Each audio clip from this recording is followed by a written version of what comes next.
Yeah. And MC, and me, I'm mute.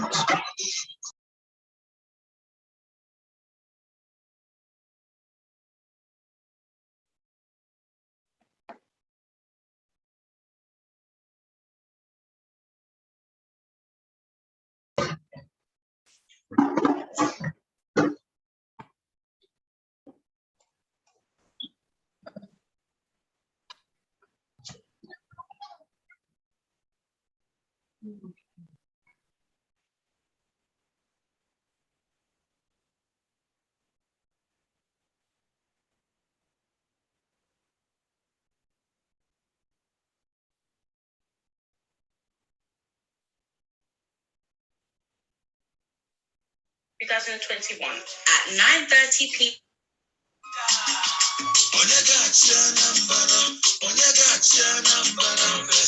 CC Soludo,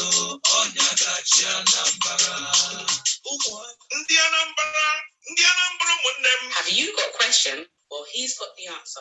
Come and listen to Anambra's first choice, Professor CC Soludo. We, the Anambra and Diaspora Assembly, worldwide, are delighted to invite you to come and share your thoughts and opinions, as well as getting the opportunity to hear firsthand what great plans Professor Soludo is looking to implement for Anambra in the near future. Don't miss the chance to meet this exceptional candidate, the incoming governor, the first choice of the Anambra, on Sunday, the 17th of October, 2021, at 9:30 p.m. Venue, Unona Zoom call. Do not wait to be told. For more information on this, contact 074 595 08814. We hope to see you there.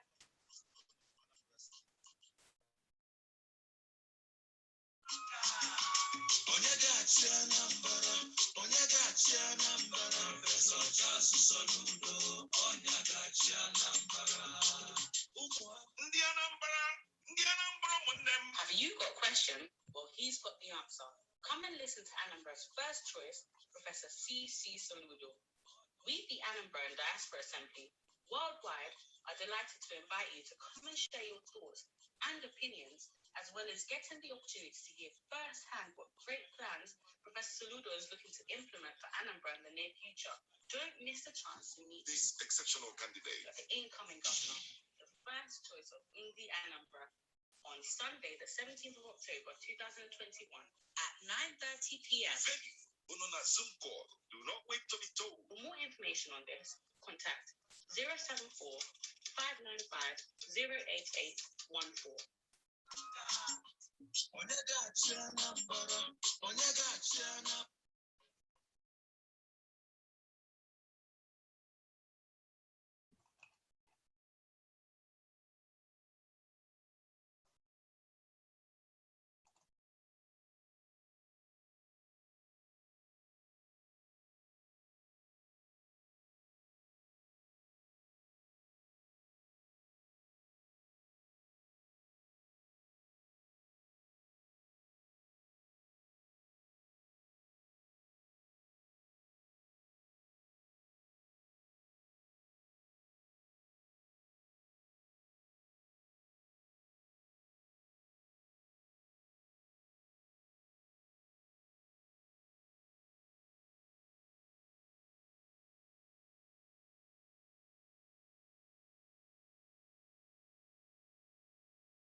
Professor Lucibolu Ike Otua Anambra Ogelugo Odenji Janata Asi Odeni Bwabatago Chukuma Soludo Gachi Ogelugo PGA Ogelugo Gachi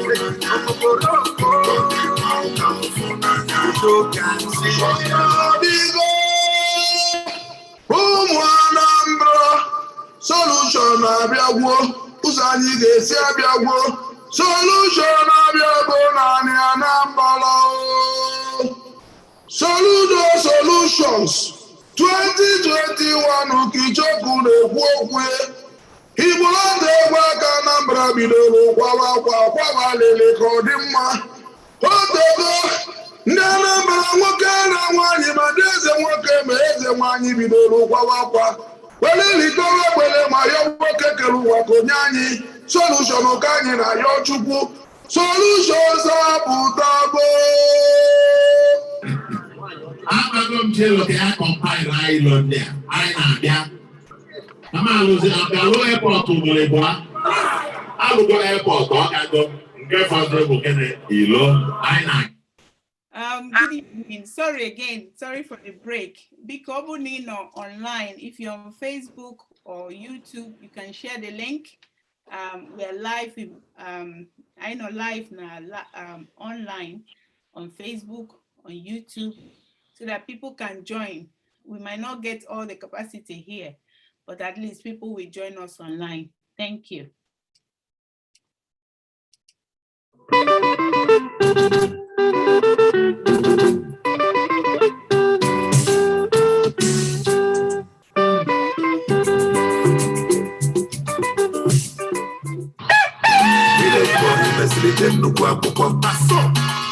Professor Lucibolu Ike Otua Anambra Ogelugo Odenji Janata Asi Odeni Bwabatago Chukuma Soludo Gachi Ogelugo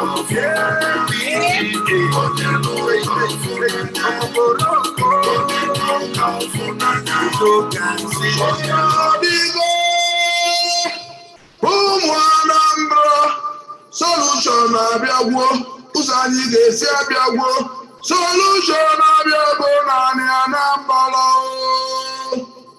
Soludo Solutions 2021 Kichukwu na-ekwu okwu Igbo na-egwu aka Anambra bidoro kwawa lele ka ọ dị mma otego ndị Anambra nwoke na nwaanyị ma ndị eze nwoke ma eze nwaanyị bidoro kwawa welirikọwa gbele ma ya nwoke kere ụwa ka onye anyị solution ka anyị na ya Chukwu solution zapụtago Amago m jelo ka ya compile anyị ndị anyị na-abịa amalụzi abịalụ airport ugboro ịbụa alụgo airport ọkago nke fọdụrụ bụ kene ilo anyị na-abịa ụnụ aṅụra ngwara nkwụ na-abịa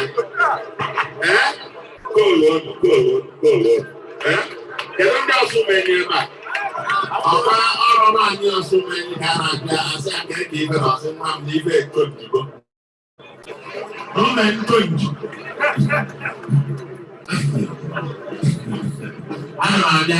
Anyị na-abịa.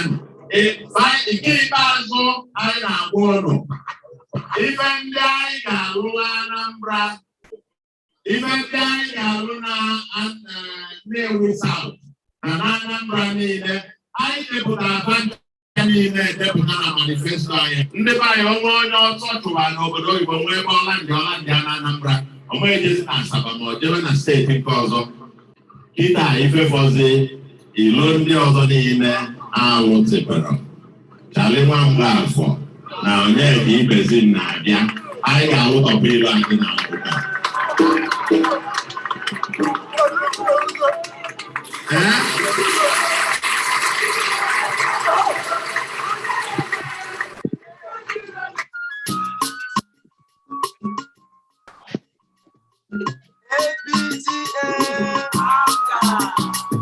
gachi Anambra, onye gachi Anambra. Professor Charles Soludo, onye gachi Anambra.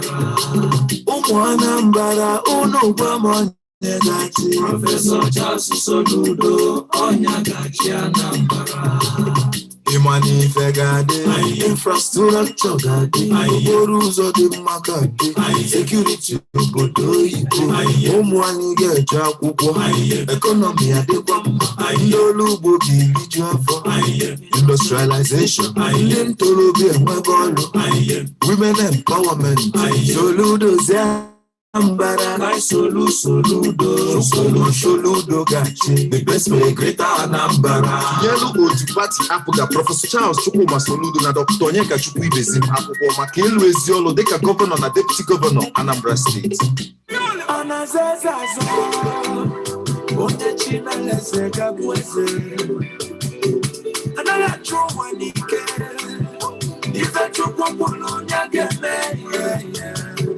Anyaga maka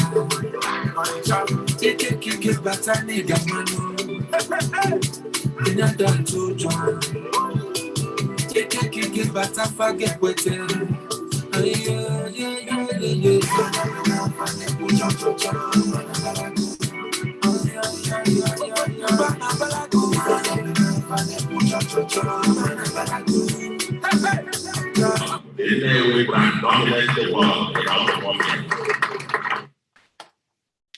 Welcome everyone. No. Ụmụnne m nọ ndị Anambra ndị Igbo niile nọ ebe a. Welcome. Dr. Chukwujekwu.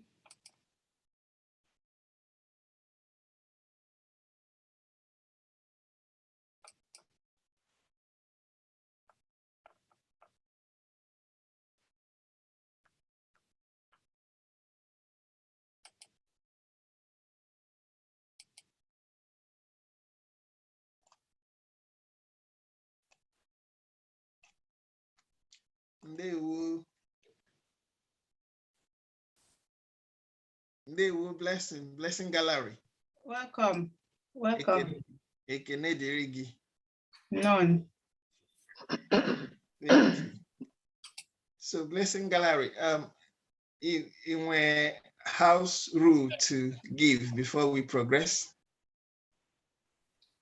I think I did it before. Nambido. Eventually, we know no name Anambra State and the Igbo niile zuru ezu. Anyị mana ihe anyị ji wee gbakọ ebe a wụ maka ọdịmma nke ana Igbo.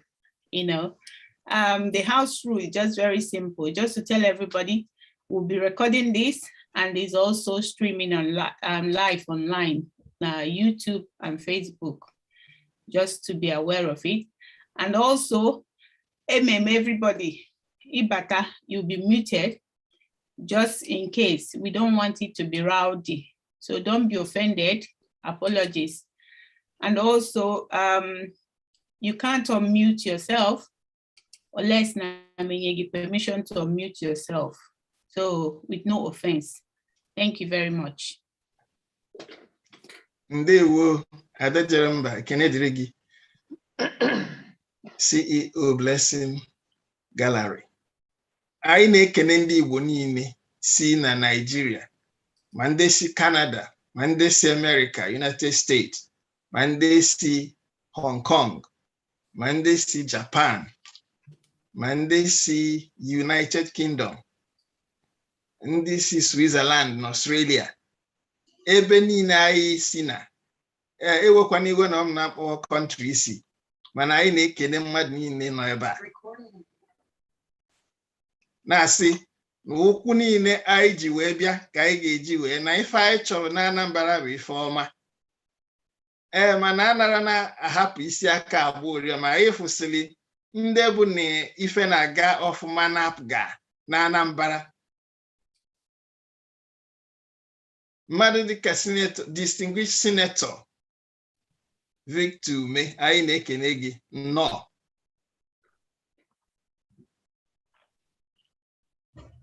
Ọ ga-adịrị gị mma, dịrị apụga mma,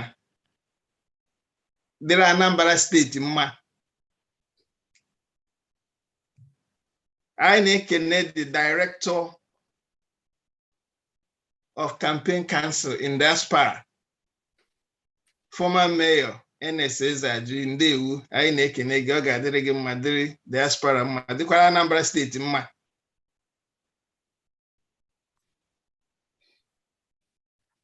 Na-ekenekwa Deputy Director of Campaign Council Diaspora, Prince Mayor Neville, Mayor na Atlanta. Ndewu. Ọ bụ ha na ị nọ ebe anyị just felu ndị mmadụ aka ka anyị na-aga. Ekene dịrị unu n'ọka a na-ekwu nwa a na-ekwu ibie. Former double mayor Auntie Kate Adajere mba tụrụ ugo. Ọgbọkwa ije mba dịgasị aṅa anọ ada jere mba obodo oyibo tụrụ ugo. Auntie Kate anyị na-asị udo dịrị gị nnọọ.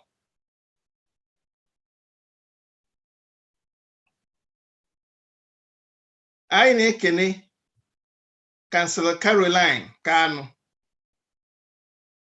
Ọ ga-adịrị gị mma, ndị Igbo ji eje mba n'obodo oyibo.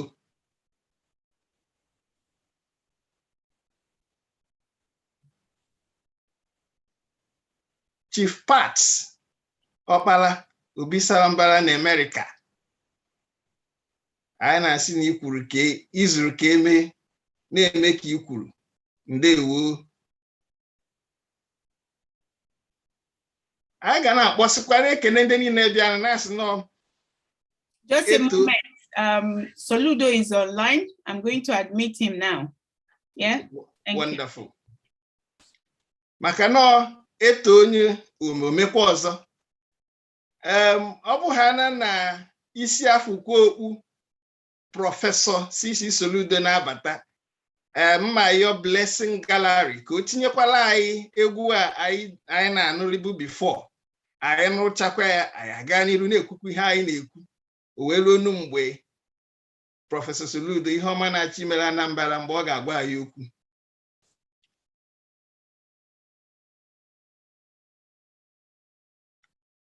Ndewo blessing gallery, ekene dịrị gị.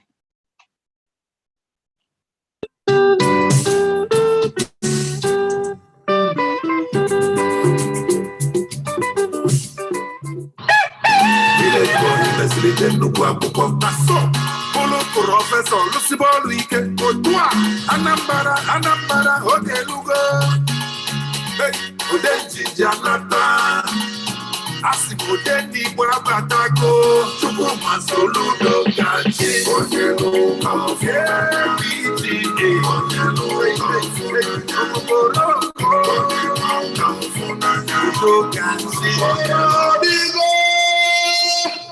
Anambra solution abịagwo ụzọ anyị ga-esi abịagwo solution abịagwo naanị Anambra Soludo Solutions 2021 Ukichukwu na-ekwu okwu Igbo ndị egwu aka Anambra bidoro kwawa lele ka ọ dị mma otego ndị Anambra nwoke na nwaanyị ma ndị eze nwoke ma eze nwaanyị bidoro kwawa welilitowe gbere ma ya nwoke kere ụwa ka onye anyị solution ka anyị na ya Chukwu solutions apụtago. Amagom jelo ke a compile anyị lọ ndị a anyị na-abịa. Amalụzi abịalụ airport ugboro abụọ. Alụgo airport ọ gago nke fọdụ bụ kene ilo anyị na-abịa. Ụna ngwara ngwara nkwụ na-abịa. Kolo. Kedu ndị ọsụmenyi ebe a? Ọkwa ọrụ anyị ọsụmenyi ka a na-abịa asị aka eke ibe ọsị nwa m na ibe etonjigo. N'ụlọ ntonji. Ana m abịa, anyị na-abịa nụ. Nke ikpeazụ anyị na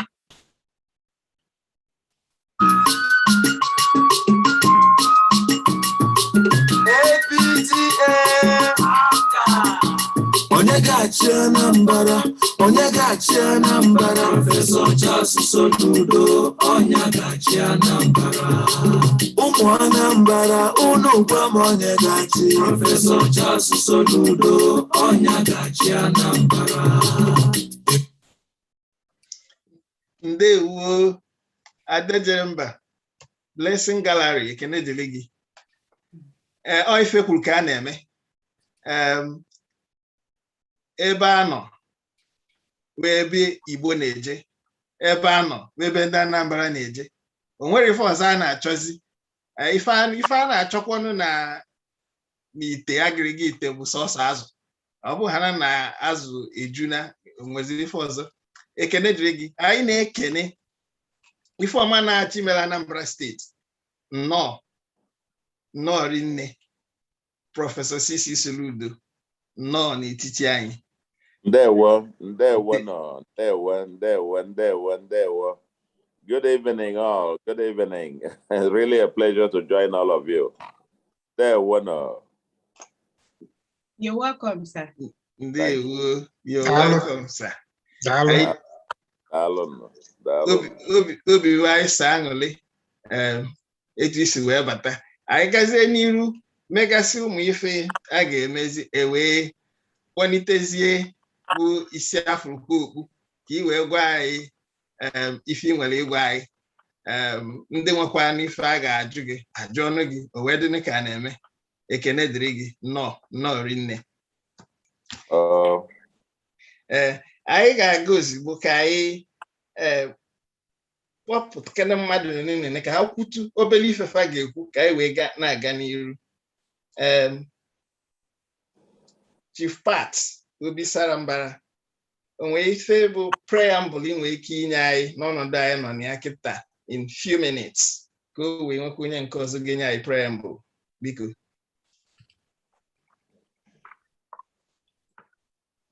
Chief, ọ bụ na iwe n'aka ebe ị nọ, I will be able to see you so that can make on mute. And spotlight.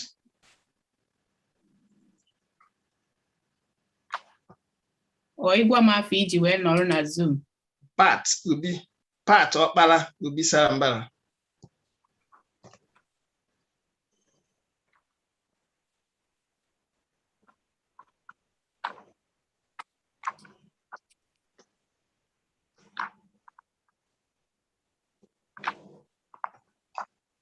I'm not sure none online.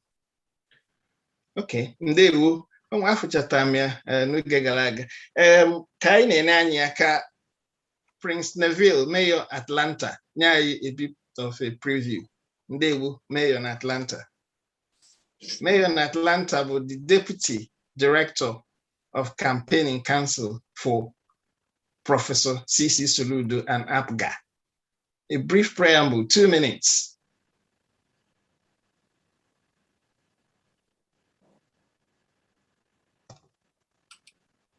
Mayor, please indicate. Okay. Prince Neville. Okay, sorry. Chief Pat is here. Thank you. Dalo. Biko Dalo ndị London and Mike, Dr. Mike, wonderful job. Odenibo biko anyị ekene na-asị gị nnọọ n'ọgbakọ ndị diaspora. Last time anyị nwa nọ USA section, and last time you spoke with us, you really told ndị diaspora nọ na USA the reason why we should work very hard to make sure that you are elected the governor of Anambra State. Dr. Ibe is here. He's also from the United States, our deputy. Our woman leader is also here, Rita Evans, and Dr. Mrs. Opala. Uche Ezechukwunoko here. A whole lot of us not here. Just to listen to you one more time. We have started in the United States even before you declared your candidacy, that na make sure na fondolo the villagers inwete their voting cards, made sure that we took them na buses to go and get that, because we know that without that they will not be able to vote. So we'll make sure that we finance that. And we'll make sure that we'll publicize and wrote a whole lot of good articles on your candidacy. Elwogo, election. So our job now, and we're working very hard on that in the diaspora, to make sure that in the voting cards, including diasporans that have voting cards like us, to in the diaspora vote, but we'll make sure that Nandini no. Aina ezigalego every month. We'll make sure that na fa jel vote, and that is the only way we can get our candidate Odenibo, Professor Charles Chukwuma Soludo, to be elected the governor of Anambra State. On a personal note, it will somebody want to quick one meme. I actually even a narration and road dilapidation. Ije bani na China. I saw that it was unsolicited, and that really raised our expectations and commitment to your candidacy. So on behalf of Undino na America that tuned in, and I say we're going to work very hard to make sure that you are elected the next governor of Anambra State. And I say no. Thank you so much for making it snappy. I gave Senator Victor May. Thank you.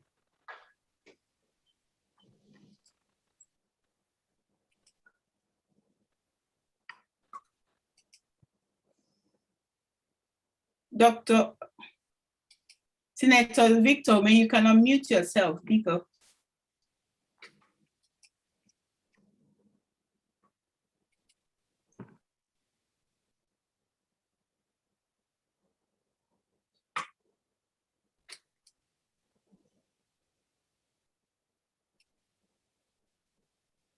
Okay, Dr. Michael.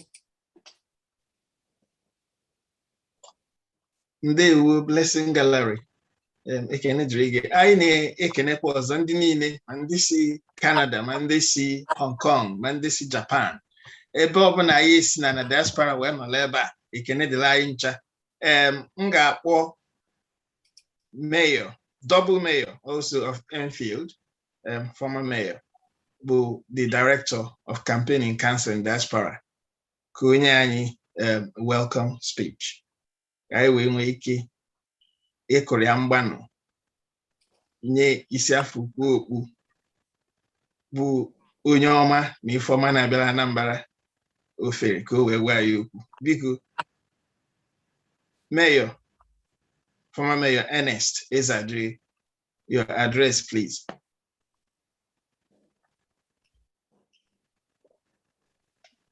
Okay.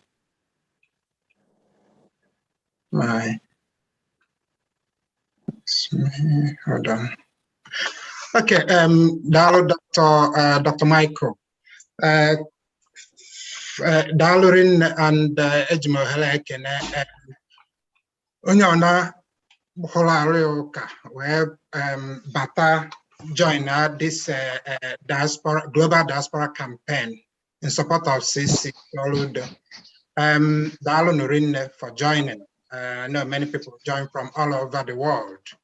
And Ejmo Helekene Senator Victor Ume Ahamadike Ndebo for joining us this evening. Na ekenekwa ndị niile si ebe dị iche iche, said Governor Chief Dr. Willie Obiano onyere his apologies near make this evening well emergency.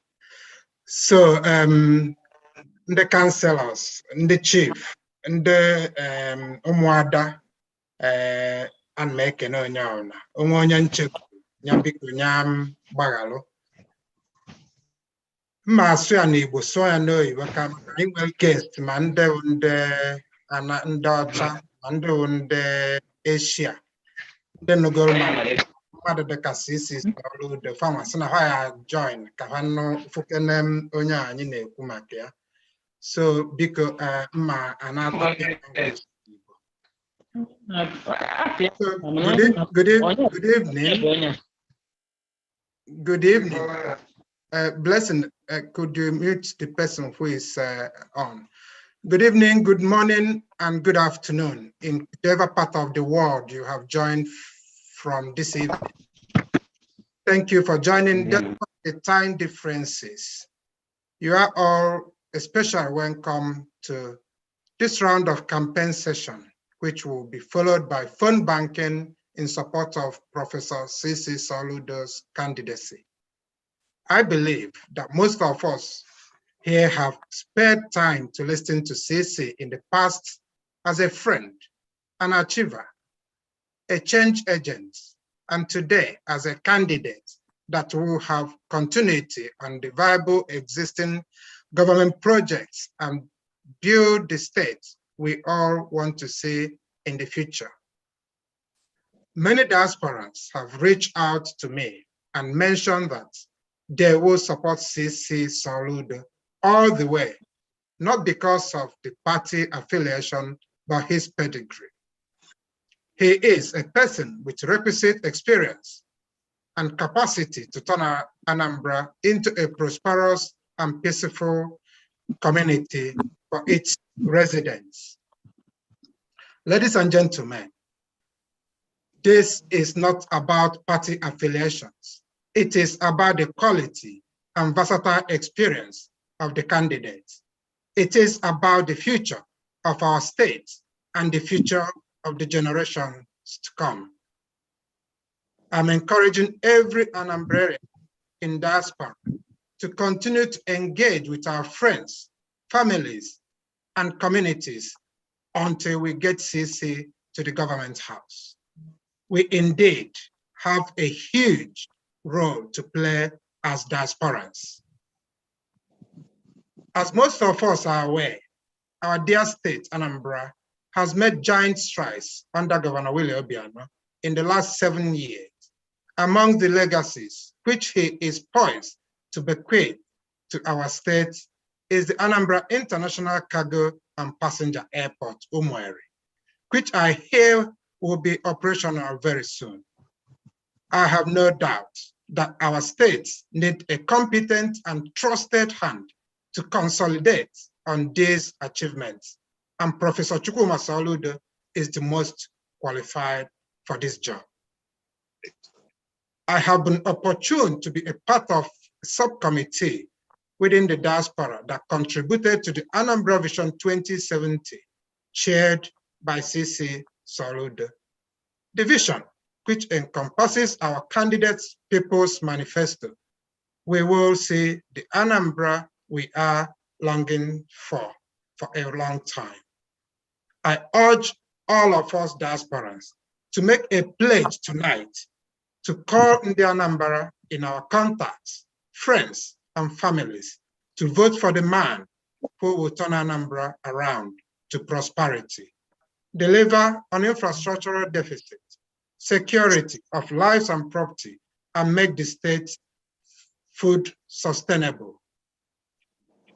From the north, south, and central senatorial zones, from the local governments, diasporans in America, in Asia, Europe, and Middle East, let us stand shoulder to shoulder to make this election a big win for CC Soludo and APGA.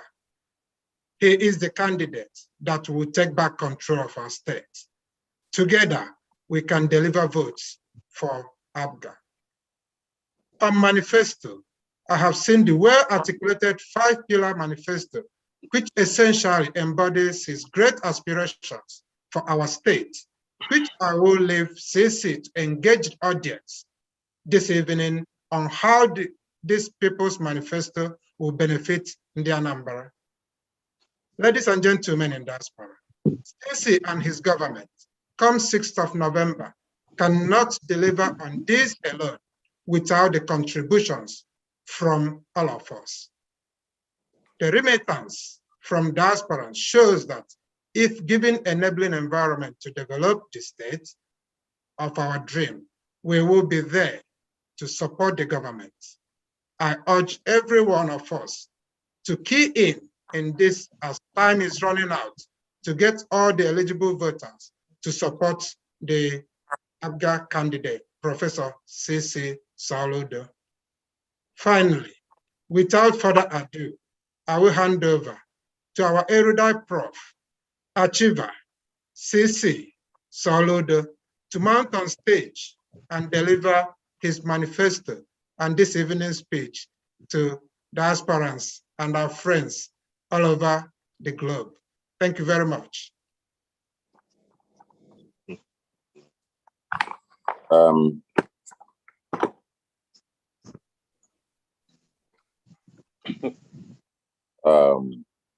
Thank you very much. Thank you very much, Ernest. And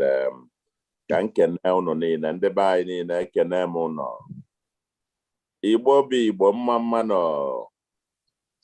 Ndị Anambra ekene m no.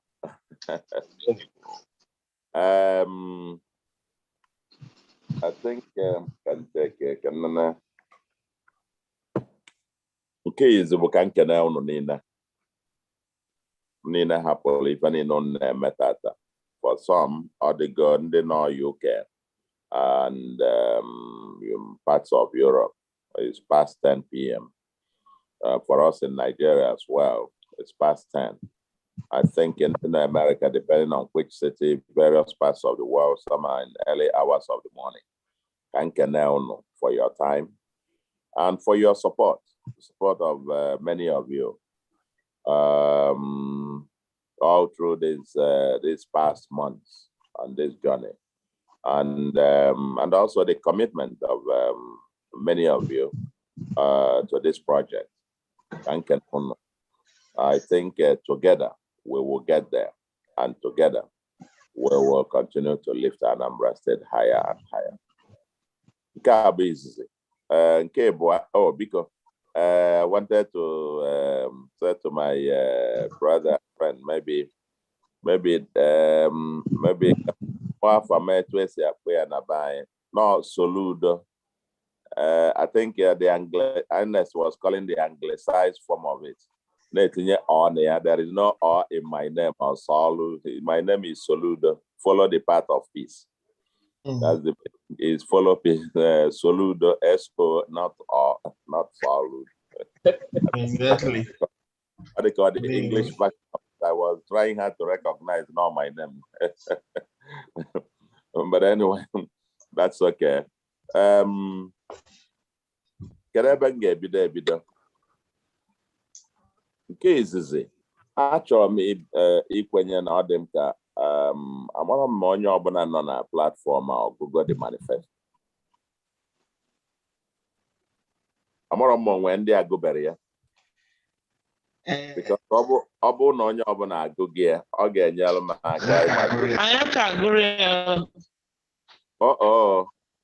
Akara ngụ ya. Afụrọkwu ya. But I think a platform or maybe after this, I will create an audience, Ernest, because it's possible to post it on the platform. When the urban and the diaspora can have access to it, the soft copy of it. You know, yeah, because so while we talk about manifesto, you know, where you have all the plans and agenda programs, I get member about the government. But let me try to persuade you. Now, there are several aspects to this. Our agenda, I do allow our government, I do allow the election. Nke izi bụ na azọtani wee zọbute.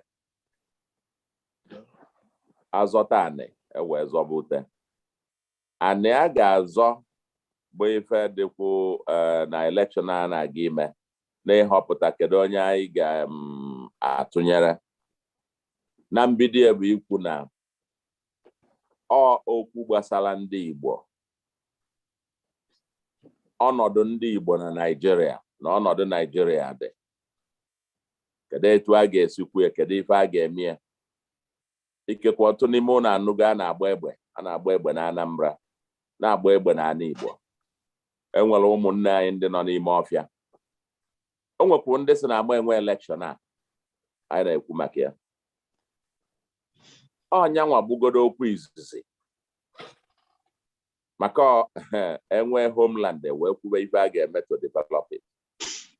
Enwe peace and stability na homeland wee kwube ife a ga-eme to develop it. Because enwere ike ịlụcha ilo niile dị in the world na the homeland and it is still a ghost land. Enwere onye na-agba na ya. So the first part of mine bụ ikwu na okwu gbasara ndị Igbo na Nigeria na etu Nigeria si wee dị tata. Nke izi bụ na ife mụnwa juwela apụta, ife so na ife ndị apụta ịsọnụ bụ na ekwenyere m na ama edozi Nigeria bido na Abuja gbada na I try here for 61 years or work. It is time I try from the state. Open where something to offer. Ghana state here, Ghana local government here. I fix it from the local government, from the states upwards. We would fix Nigeria. And that's part of my motivation, just our governor Anambra. If you can't fix the world, fix your home, fix your own. Number 2, bụ na okwu gbasara ndị Igbo na Nigeria na a ga-ekwu. And a ga-ekwu with a platform ndị Igbo ga-anọ n'iru oche ma faluo ebe a na-ekwu. And the only platform, political platform, enwere ike iji kwu ndị Igbo ga-anọ n'iru oche bụ apụga. Party ndị ọzọ ndị Igbo ga-anọ n'azụ oche. And ịma akpụ mmadụ isi ebe ọ nọrọ ya. And therefore, the election are very critical or the consequential or the mkpa nnukwu. Maka ọ bụrụ na apụga win or governorship election apụga nwụọ. Ọ bụrụ na win apụga nwụọ. And apụga nwụọ, ndị Igbo enwere ọzọ ọnụ okwu ha ga-eji negotiate na Nigeria. So, achọrọ m ịpụ the context. Now, nke ọzọ bụ na mụnwa kwenye na okwu gbasara ndị be anyị na a ga-ekwu ekwe not this platform and ọnụ ga-ekwu ya. Enwere m a track record stand up for ndị Igbo oge ọmata. Mụnwa the immediate past chairman of planning and strategy of the Ọgbagharaeze ndị Igbo worldwide. I want to articulate the Igbo position on restructuring Nigeria. Ọmụnwa gụkwa anya na-ekwu eme square. But they made the Igbo Summit. Yes, I kwete na ndị Igbo need Nigeria, ndị Igbo need Africa, ndị Igbo need the world. I needed the space all over the world to maximize our potentials. Mana a ga-akpa ya akpanụ, a ga-ekwu ekwu. And my response to ife agitation and so on, bụ na ife a na-achọ n'ike ite wazụ. Ihe a na-achọ, ihe niile a na-ekwu maka ya bụ ka ndị ụmụ ikorobịa anyị nwee ọrụ, nwee opportunities to realize their God-given potential. Ọ bụkwa n'ihe a na-achọ ihe. Jobs, peace, happiness, prosperity. Ọ gwụgo. Ka free to, move around and conquer the world. Nigeria need ndị Igbo as much as ndị Igbo need Nigeria. Africa need ndị Igbo as much as Nigeria ndị Igbo need Africa, and so on and so forth. Enwe 11.6 million estimated ndị Igbo nọ n'ugwu Hausa. Ha ncha agaghị akwakọ nlata n'ala Igbo. There are millions also in the southwest and so on. But the time has come for me, just like in the Jew after the Holocaust, 1948, we decided that Nafagalo a prosperous homeland. any Jew anywhere in the world, he will return to his prosperous land. Ebe edere m akwụkwọ gbasara ihe a na-ekwu na 1998 oge a na-ebido transition to civil rule. Then I was at the United Nations. Edere m ya sị na our primary interest in politics is economic development of our place. Well, so far, not so good.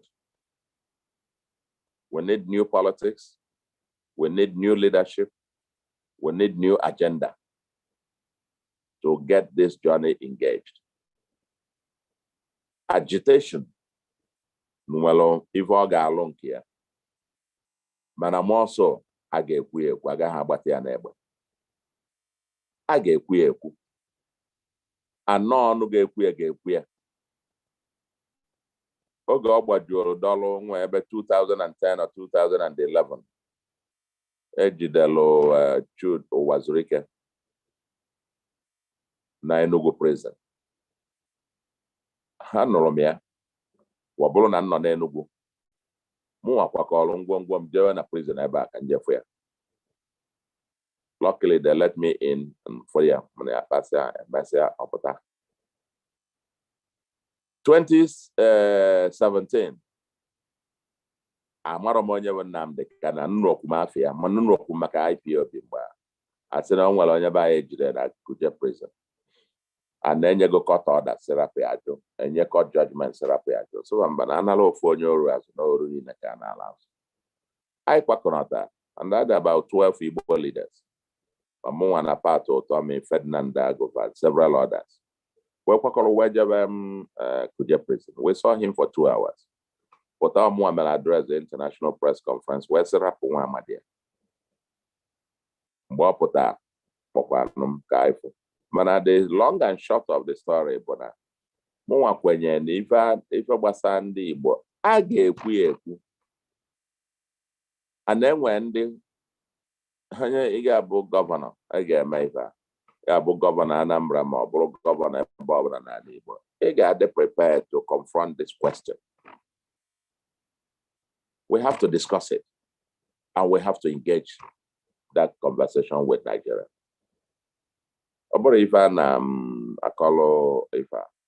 Like I said, by orientation, philosophy, belief, and ideology, I'm a Pan-Africanist.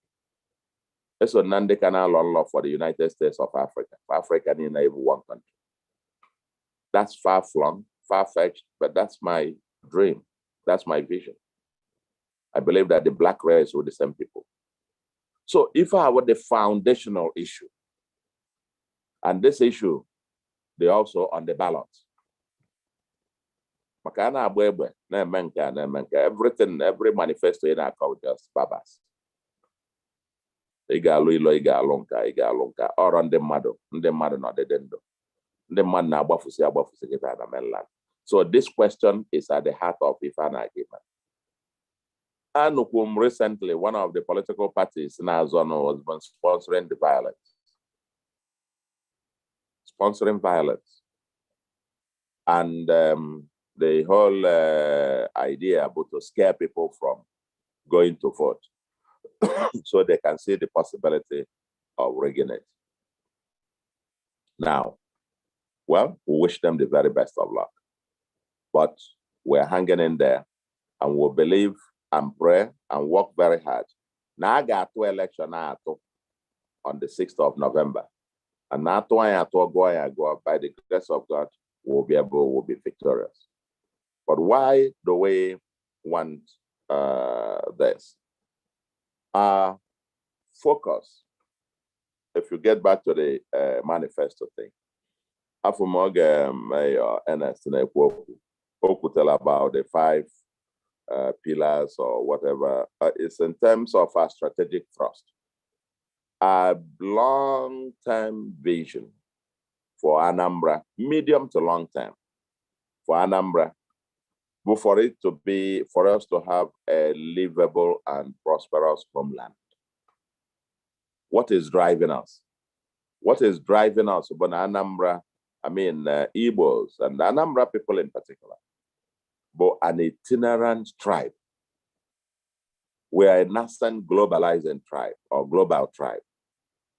You can compare in that wise, were like comparable to the Jews, the Indians, the Chinese, the Japanese, the Lebanese, and so on. You find them all over the world, traveling all over the world. But we're the only one without a prosperous homeland. Sadly so, without a prosperous homeland. I argued this in 1998, and I still believe. Now, wherever you are, you may go anywhere else, feel comfortable, whatever. If you don't have a prosperous homeland, you cannot get the respect of your hosts. If I saw you as they want them go home, then the diaspora, nigga, go home. I'm sure many of you may have faced that one way or the other. And you'll be struggling to say, oh, we have your passport, I'm entitled to this, but you know you don't belong. You know it. And that's because your homeland, you are literally in exile because your homeland, you don't have it as a choice. Part of what drives us, I come from that community, and diaspora. I lived in Ethiopia, I lived in the UK, my family lives in the UK, they're all British citizens. I lived in the US for years and years, but I refused to carry any other passport other than Nigeria. But I want people to be in diaspora or be elsewhere out of choice, not as economic refugees, because we don't have a choice. We have to be here. No. Actually, just like the Jews decided, any Jew persecuted anywhere in the world can return to the land of Israel.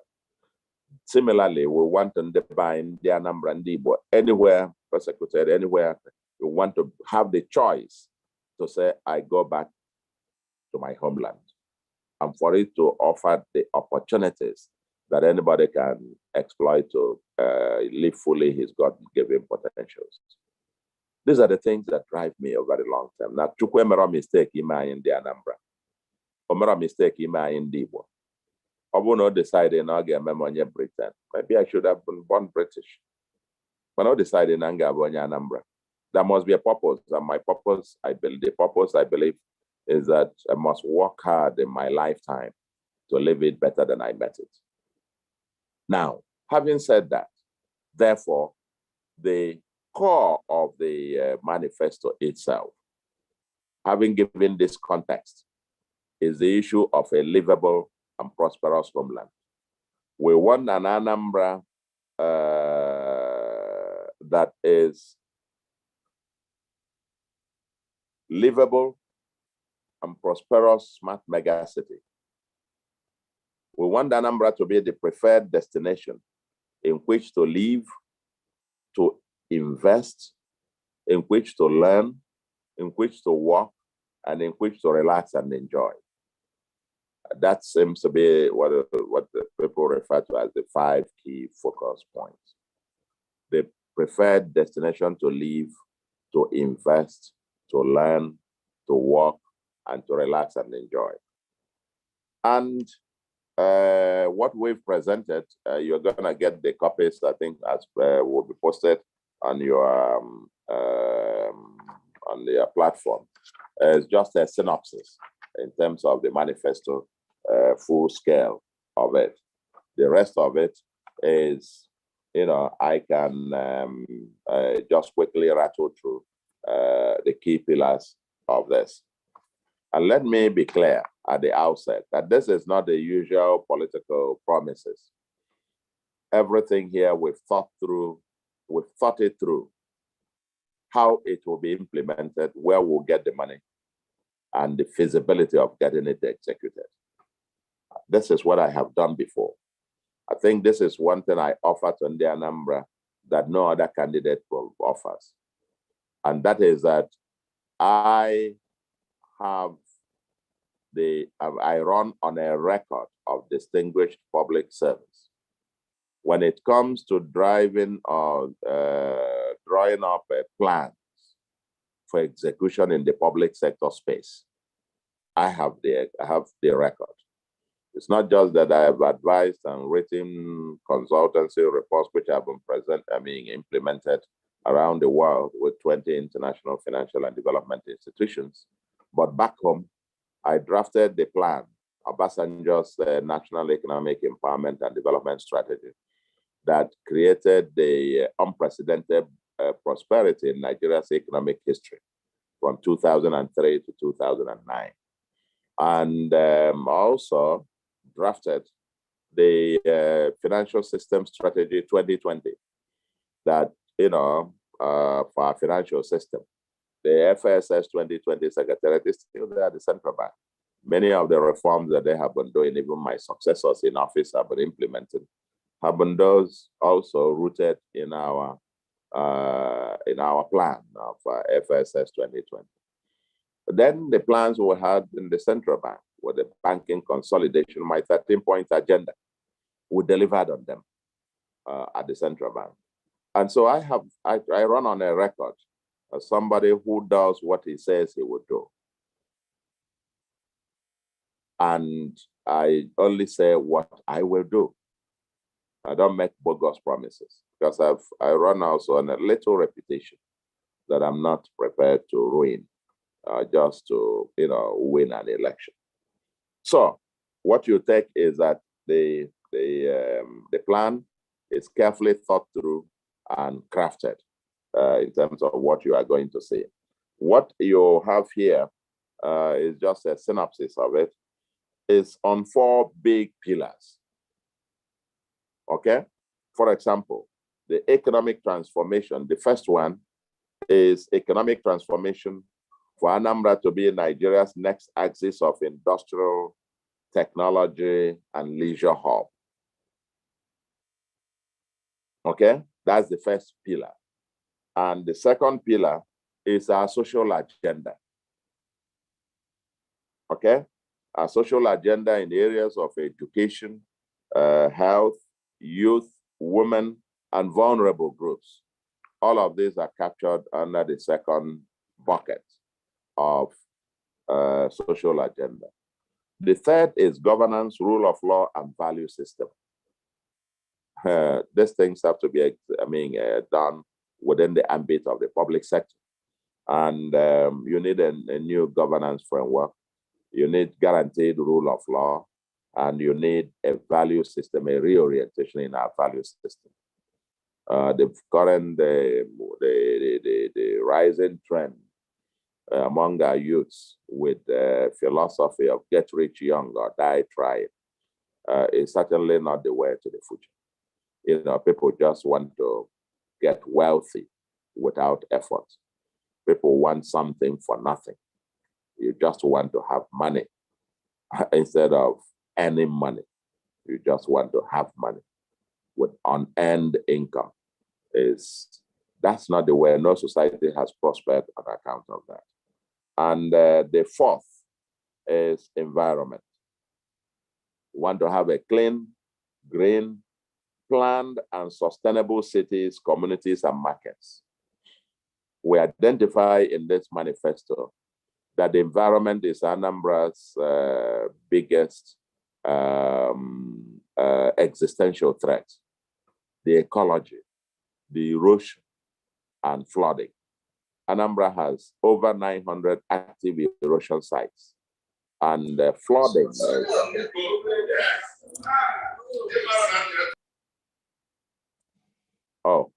Anambra has over 900 active erosion sites with flooding all year.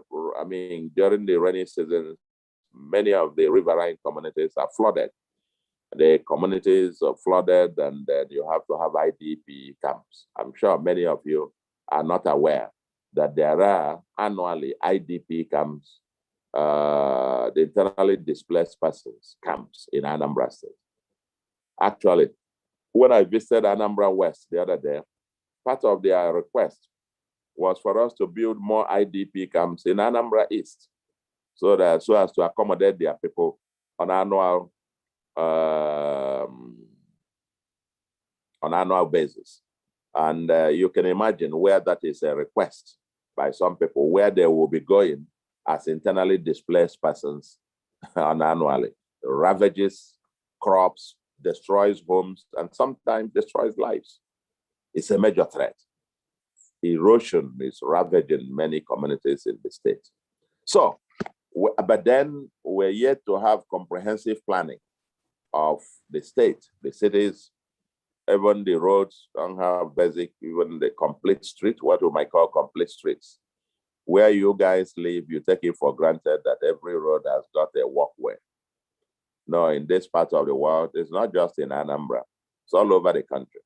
Aside from perhaps Abuja and some parts of Lagos, you're on your own.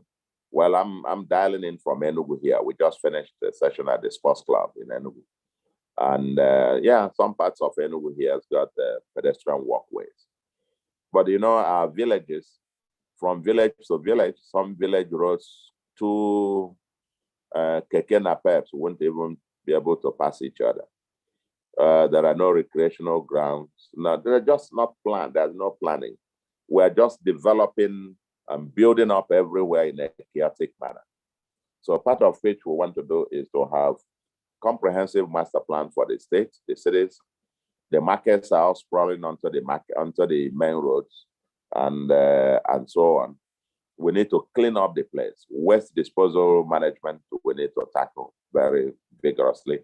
Clean the place, make it green and habitable, and looking like, I mean, for me, my litmus test I ask myself is, will this place be good enough, be decent enough, that my own children can proudly want to relocate and live in Anambra? That's, for me, it's a driving force in many of this. Now, the social agenda is a huge one. Education, health, youth, women, and vulnerable groups. For each of these, we've got pages. In education, vision is to have an education system for the 21st century that produces children, graduates that are productive at home and exportable abroad. As an itinerant people, we're not going to tell everybody to live at home. But quite frankly, we want to be able, I will come down to that in a second. We have a very robust youth agenda that targets jobs, 130,000 jobs, private sector jobs per annum. And then creating about 1,000 youth millionaires a year. Women inclusiveness and dealing with domestic violence, discrimination, and all kinds of maltreatments of the weak, the widows, and so on and so forth. Before somebody asks me about the inclusion of women, we've got a whole agenda on all of those. The truth is that Anambra, it's not particularly, apart from these things that we, the way we treat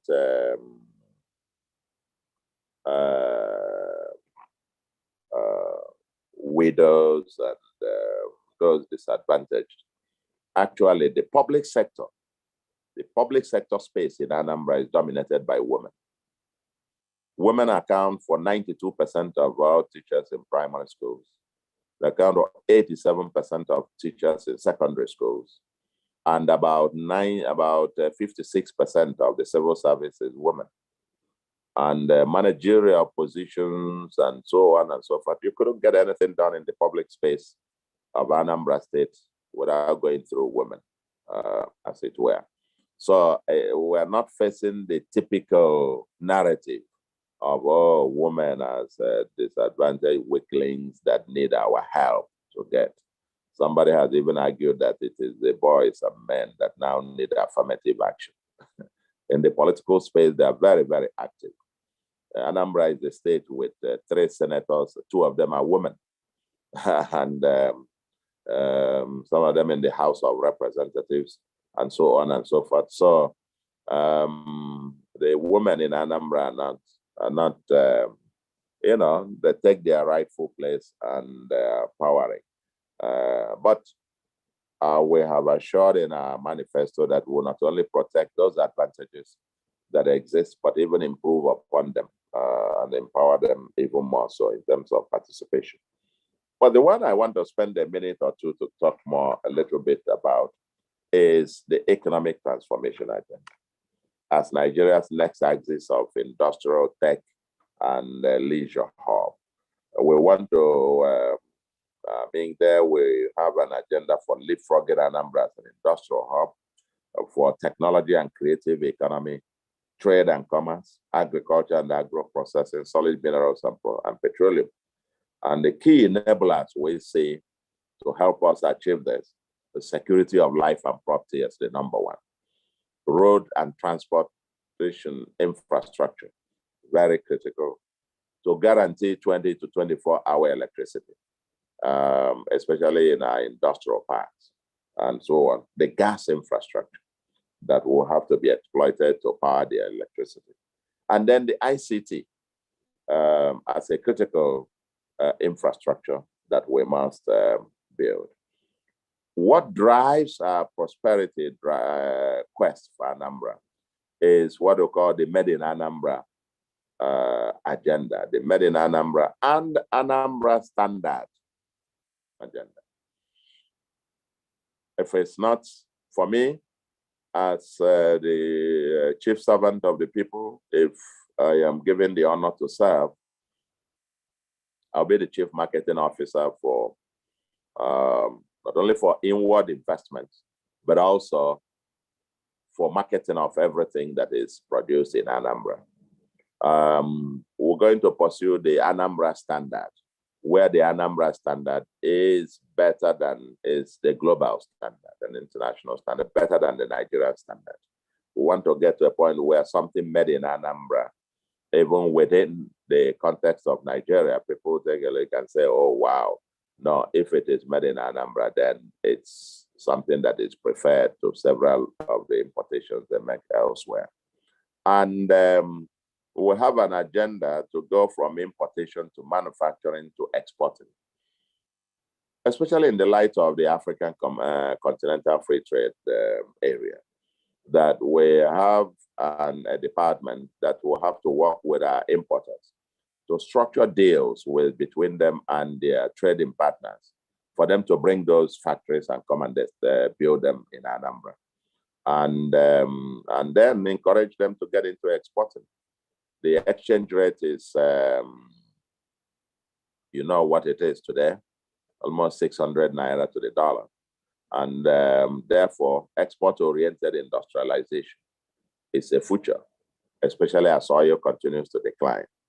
We're going to have a revolution. We're going to be building industrial parks, identify possible locations that are we-head, Newi, Oka, and environs, including parts of Orumba, Onisha, Obaru axis, Ozobolo, and so on. And we're targeting initially about 2,000 hectares of land in this area, and to be able to pipe gas from Omas. Ibeto has just finished a huge gas plant there, and the others. Obi Jackson is doing similar. ABC or Jacko is building one, maybe 3 kilometers at the border in Imo State, to pipe gas to these locations and to be able to generate captive embedded power within them, 24-hour electricity, very cheap indeed. And then we have an agenda to turn Anambra to be the digital tribe of Nigeria and Africa, indeed. And a major strategy we have elaborated a whole lot in the manifesto about how we intend to be training, giving our youths at least 10,000 trained in the area of digital skills on an annual basis.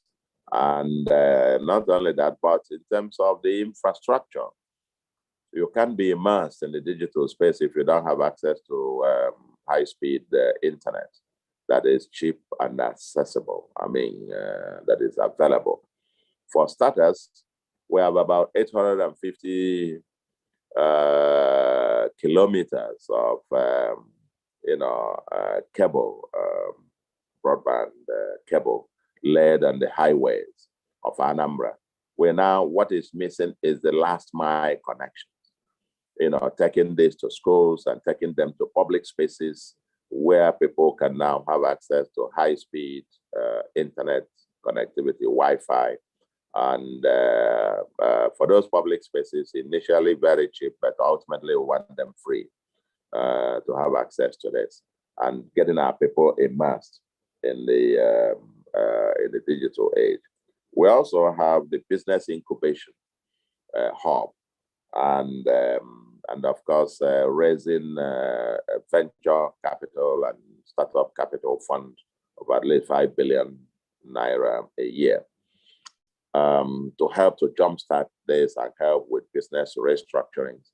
But this is in addition to a fund that we are going to be raising about $200 million fund initially, that will then become equity debt and to be invested only in bankable projects that will be able to pay back this itself. We are planning a revolution in the palm produce. You know, the economy of the Southeast was built in the 1950s and 60s as the fastest growing economy sub-region in the world by reliance on palm produce. But oil came and that's gone. Malaysia has taken lead, and today we even net importer of palm produce. We want to go back, and we have the land, we have the soil, we have the vegetation, we have the wonderful weather to get back, and we want to lead a revolution in that state about getting back about 1 million seedlings planted per annum. And you know, this is in many ways that will start off a lot of agro-processing industries that will emerge with time. But very importantly, is that it's also a poverty alleviation measure. Because if you give a poor household 40 of those seedlings that will start fruiting between 3 to 4 years, that family is permanently lifted out of poverty. You know, and therefore, if you give out this 10 per annum for 4 years, and you are giving out 1 million a year, in 4 years, 100,000 families, poor families, would have been lifted out of poverty. But at the same time, the multiply effect in terms of agro-allied, agro-processing industries that will emerge to deal with this. And we have plans to, there's a huge one on the commerce. We have a huge agenda for Moboy and the traders who are there, who are still caught in the brick and mortar commerce. Main market initially in the whole of Anambra is filled with informal trading operations. But these guys will, in the next decade or so, be totally left behind. Because when you're not in a shop, you're not checking them. People are increasingly now shopping online. And so we will have retooling agenda to really bring them to bear on the future of this buying and selling thing. Aggregation is the name of the game going forward.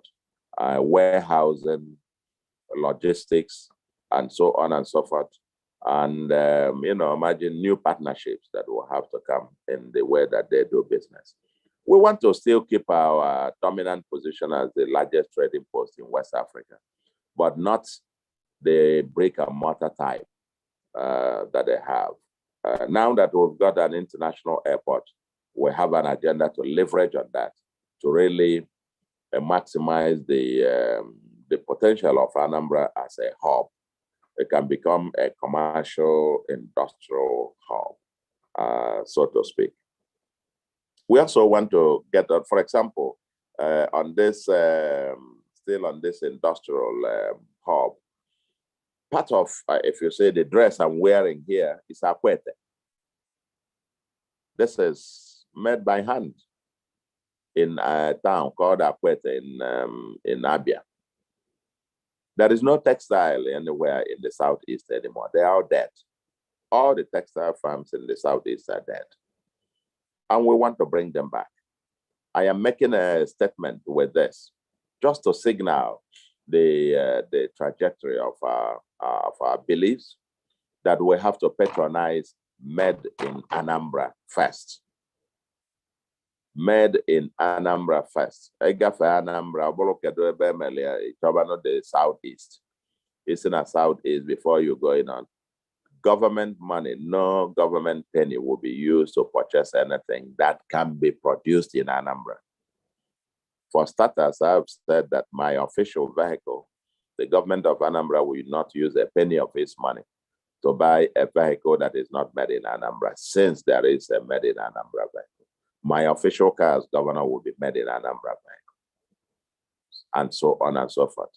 We know that you patronize made at home, then you're creating jobs at home. It's going to be Anambra, Anambra, Anambra.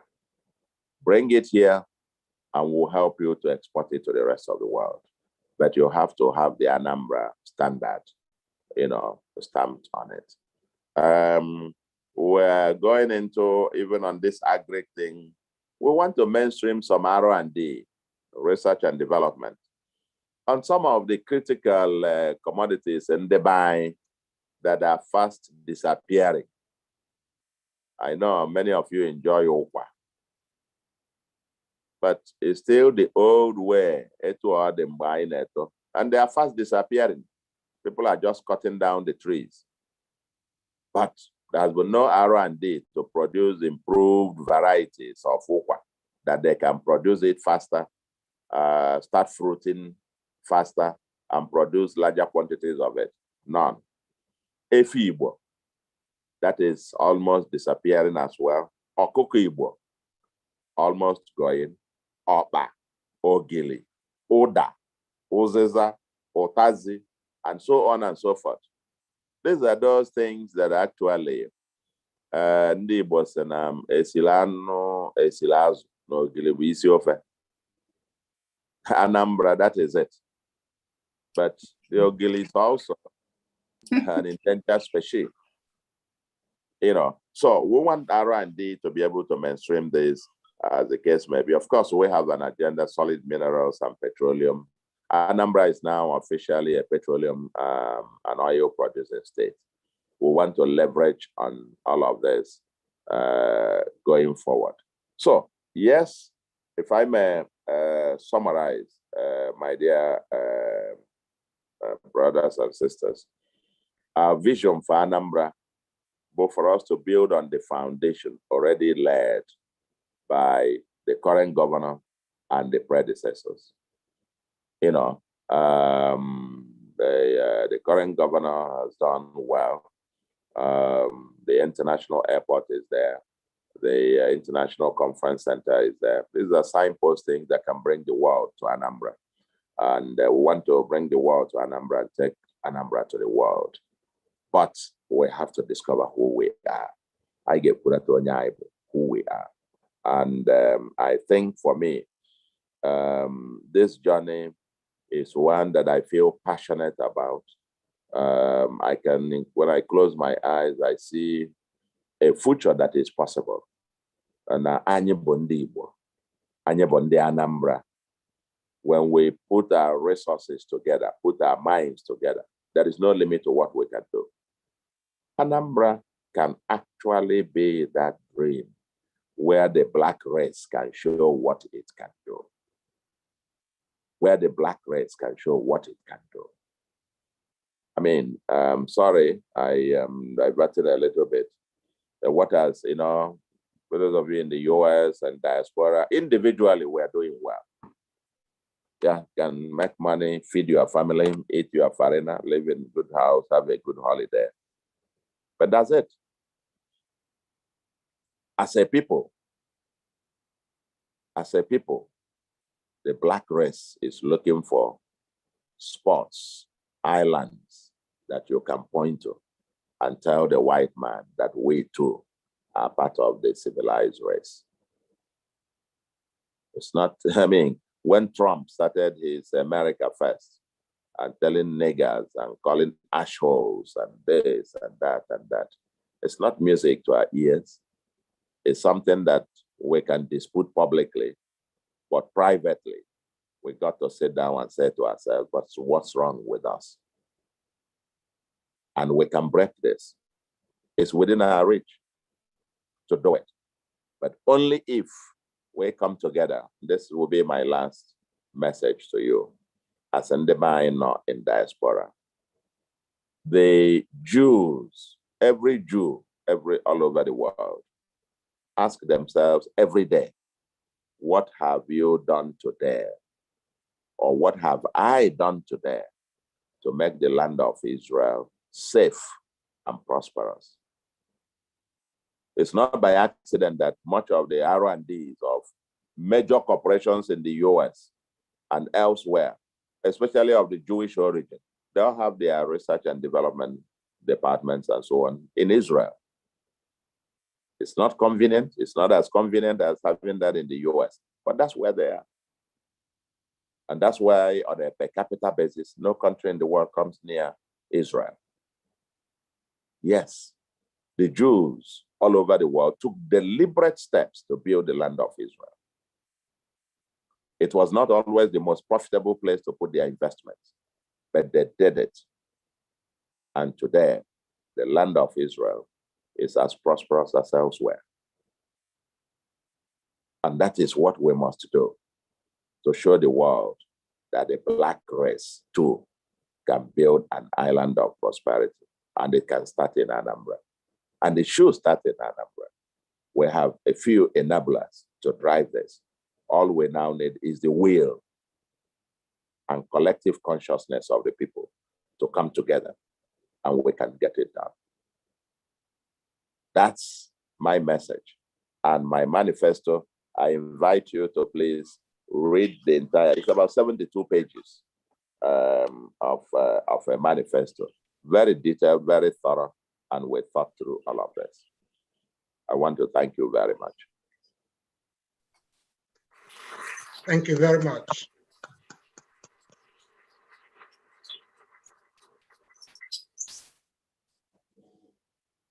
Thank you very much, sir. Thank you. Dr. Michael. Thank you very much, Adeje Jamba. Ndewo. Thank you very much, sir. Anyị na-ekene gị. Thank you. Akamel Transcorp. Anyị na-ekene. Ọnya bụ aka meziri bank na Nigeria. Ọ bụzi na a na-eme POS, na-emezi internet banking. Ọnya bụ onye ọma. A na-enye azụ n'ụlọ, na-enye ya anụ n'ama. Nwoke ọma nna ezijere ozi na-eji ọkpa agbawa ọnụ ụzọ. Anyị na-ekwu maka Ifeọma na-achọ ịbịara Anambra. Prọfesọ CC Soludo. Onye na-ebe n'ụlọ na-eme na mba. Ndị obodo iwu ọmụ ife ọ na-alụ. Ndị nọ na ọwụwa anyanwụ ụmụ ife ọ na-alụ, ndị nọ n'ọdịda anyanwụ ụmụ ife ọ na-alụ. Ọkwuo sọsọ n'ụlọ ka amaghọ onye amụma, mana ndị niile nọ n'ilo nọ n'ezi ma onye amụma. Ekene dịrị gị Prọfesọ CC Soludo. Ndewo. Atụmatụ gị niile gbasara Anambra, ife Chukwu ya enye aka ka ọ gazie. Anyị anụ na ihe niile i kwuru, kwuo na ị nara ekwu maka okwukwe na omume. Okwuchakwa kwuo na ya naraghachi inedo anya n'ife gbasara allocation. Ego nọ na Abuja nyere anyị wee bụrụ ife anyị eji dozie Anambra. Ọ sị mba, na ya ga-achọta ego a ga-eji dozie Anambra. Anyị eme plantation, na ọ ya achọta ego a ga-eji mee. Ọ gazie into the dynamics of economic engineering. Na-ekwuziri ife gbasaziri ife some of us anyị amarozi. Etu a ga-esi chọta ego a ga-eji dozie Anambra. Ekene dịrị gị. Anyị ga-achọ ka anyị jụọ gị ajụjụ maka na asị nọ ekwulo egeluo. Ọtụtụ ndị niile si na diaspora jupụtara ebe a sị na-achọ ka afọ isi afọ ukwu okwu. Ifeoma na-achịbara Anambra ka ajụ ka anyị mara kene ka ọ ga-esi mee ife a na nke idozi Anambra a mee ife niile etu esi ekwu nọ Ifeoma ka ọ bụ. Mana bifo anyị ajụba ajụjụ a, anyị chọrọ ka anyị kenekwa ọzọ distinguished senator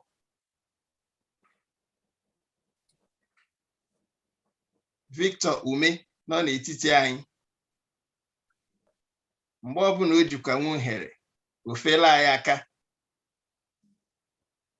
Anyị ga-ekenekwa BOT APGA UK Chief Oke mere onye ndewo. Mgbe oge lụrụ anyị ga-akpọ chairman of APGA ka ọ gwakwa anyị etu o si akwadobe n'ife gbasara ime ka Ifeoma na-achịbara anya Anambra bụ ife ga-agazi.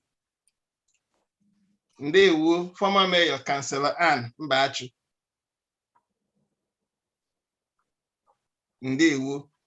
Anyị ga-achọ ka anyị kpọọ onye izizi ga-ajụ ajụjụ na diaspora. Anyị bido na America.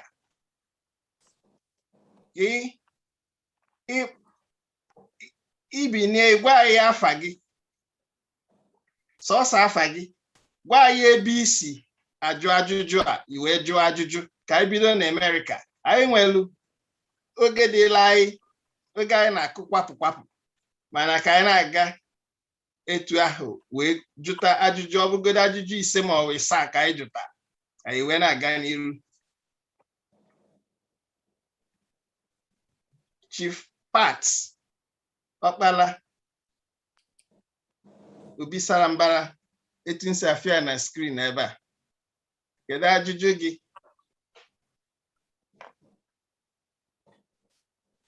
Biko. Chief Pat, please.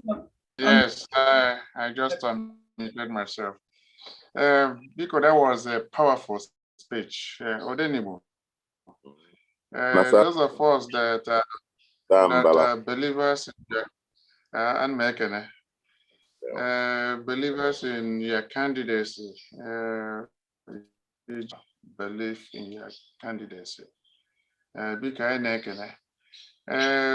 from blessings. This is not a fair. I the USA robbed I draw. But in Gadria.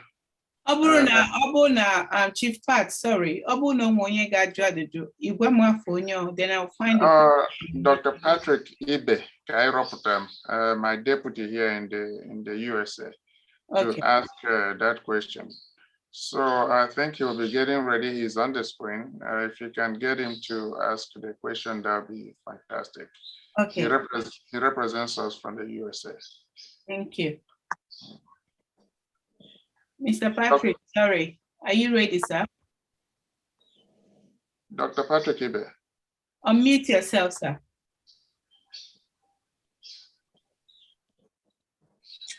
Over here, let me say good evening, everybody, or good morning for people in Hong Kong and all of you. We are very pleased to be here.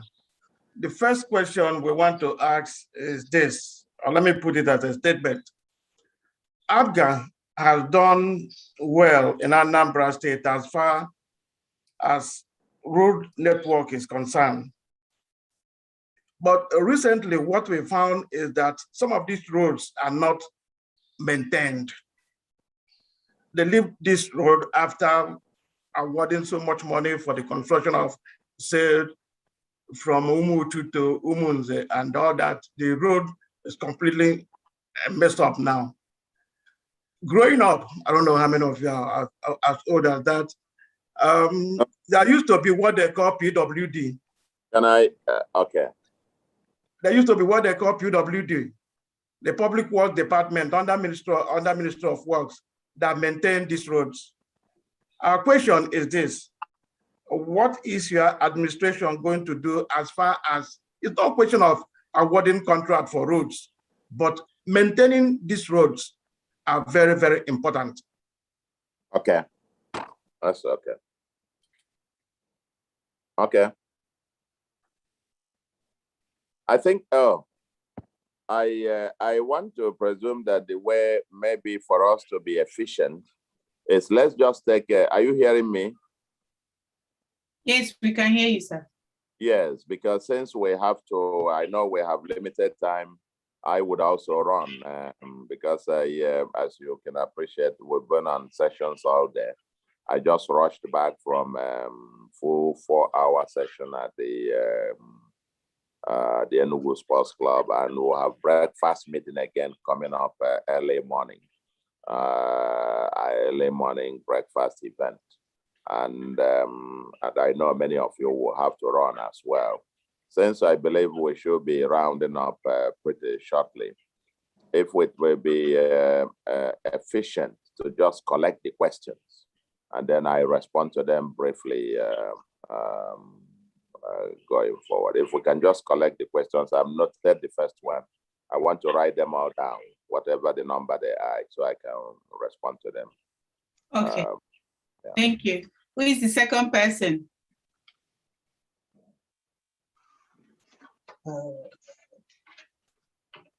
Dr. Michael. I think Dr. Michael, you need to unmute Dr. Michael. I don't know why he mutes himself all the time.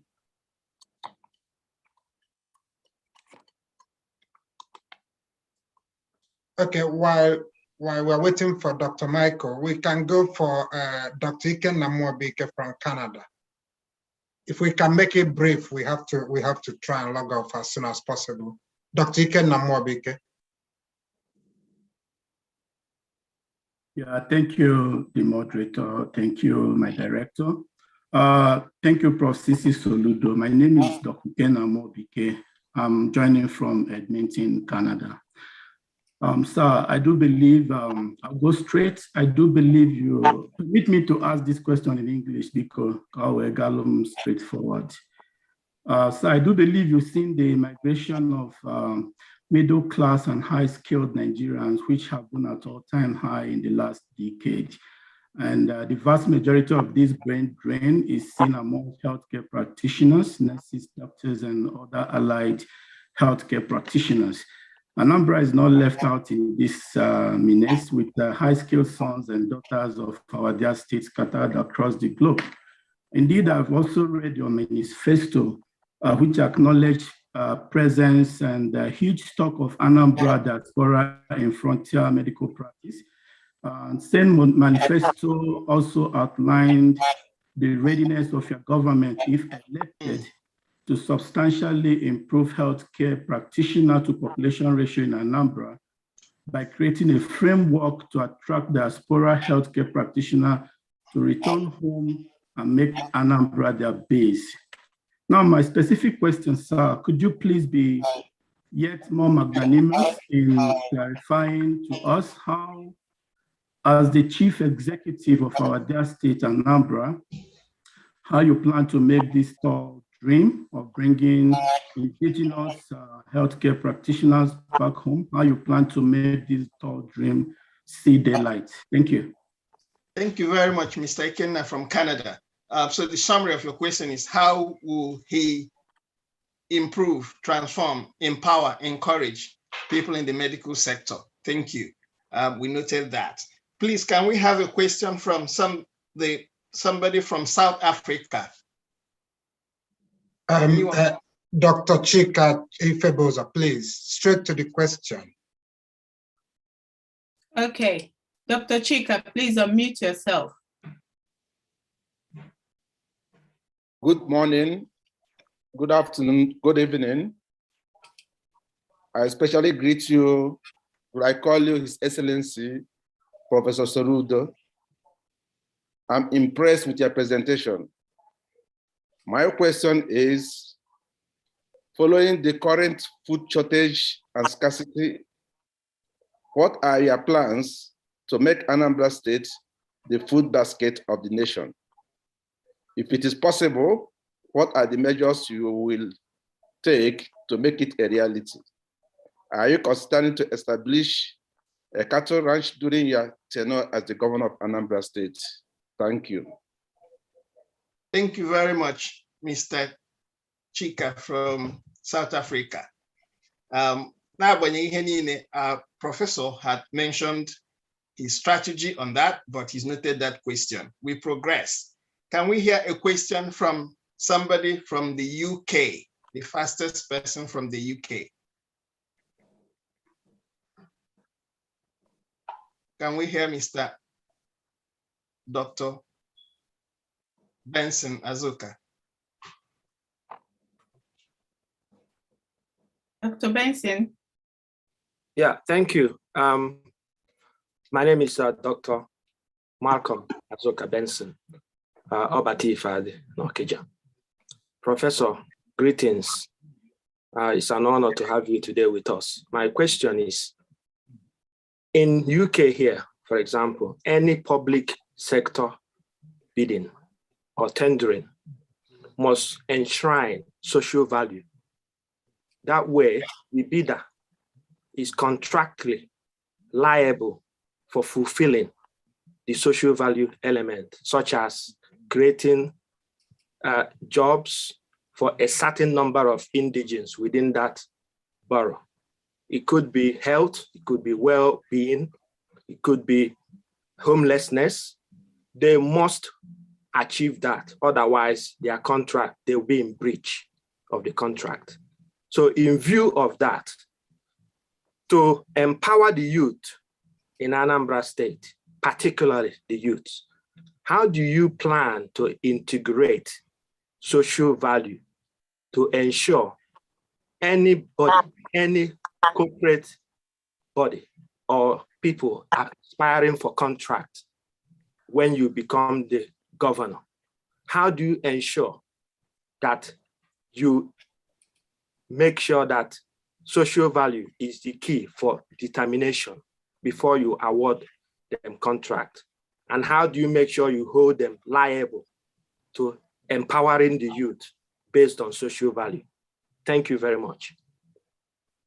Thank you very much, Dr. Marco Benson. So what's the plan and strategy for inculcating social value in the system, both economically and socially in Anambra State? I believe in the manifesto, those has been addressed, but he will still answer or polish that to your own better understanding. Because Kai, with a question from Onyesi, Hong Kong. Any question from somebody from Hong Kong? What's the name?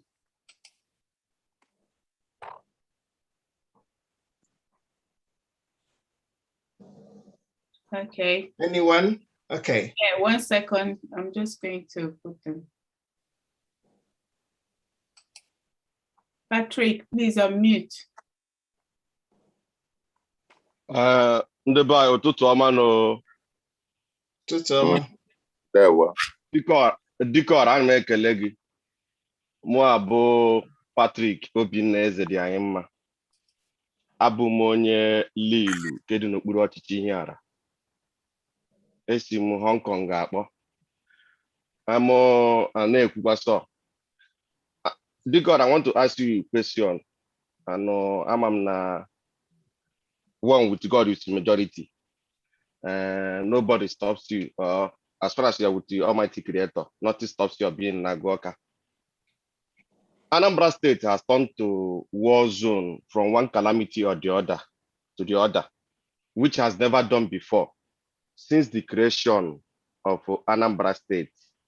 I think this new Anambra State was created by General Ibrahim Badamous Babangida on 27th August 1991. This Obiano's administration tried initially on security matters, but today things are falling apart, according to one of the great literatures called Professor Achebe. As the incoming governor of the state and the #1 chief security, what will you do to bring back peace in the state on the area of security? The reason of this, I'm not supporting APGA. I'm going make campaign for APGA, but I'm supporting Professor CC Soludo. Whether CC Soludo use WPP or WC, what I need is Professor CC Soludo, not APGA. So what will you do to bring up peace and stability and to make Anambra the Hong Kong of Africa? Thank you very much, Mr. Patrick. Ọ dị ka ị na-ekwu uche ọtụtụ ndị mmadụ nọ na platform a. Ọtụtụ ndị mmadụ nọ na diaspora ma na Nigeria si na ha na-achọ vote onye nwe pedigree, onye nwe integrity, onye nwe vision, onye nwe intellectual ability and capability to lead Anambra State. Ọ ihe na-akọwa. Hapụzie ma ọ bụzi hapụga ma ọ bụ nke ọbụla anyị anụghị ife ikwuru. No, onye nwe pedigree ịchị ifeọma ịbịara Anambra steeti wee ebumnobi gị iwe na-ajụ ajụjụ maka security. Prọfesọ CC Soludo emetụghị aka na security na mgbe o bidoro ukwu a mana ọ ga-ekwukwa ya ọzọ ịzakọdo ha ncha niile. Anyị ga-akpọ Mrs. Uche Ezechukwu ka ọ jụọ ajụjụ gbasara education ka anyị wee mara na anyị ajụa aza nke mgbede a abịabana n'isi njedebe. Mrs. Uche Ezechukwu, please. Gwa anyị ebe isi ajụ. Okay, mụ bụ Mrs. Uche Ezechukwu. Esi m Chicago na US akpọ. Ana m ekene onye ọbụla. CC Soludo nnọọ. Ihe niile ikwu ịgbabugo anyị okwu na America mgbe anyị na-aga nwere dialogue. Ihe niile ikwuru nnọọ amaka. Ayọ mbụ na ịbanye Ezechukwu mebeli anyị agbasie mbọ ike ịbanye n'otu isi kwu ya ya akwudo na ụmụ ihe anyị kwuru maka anyị na-enekwe manifesto ya ahụ anya na-enene ndị email. Ajụjụ m wee bụrụ na education. Ajụjụ m bụ na education.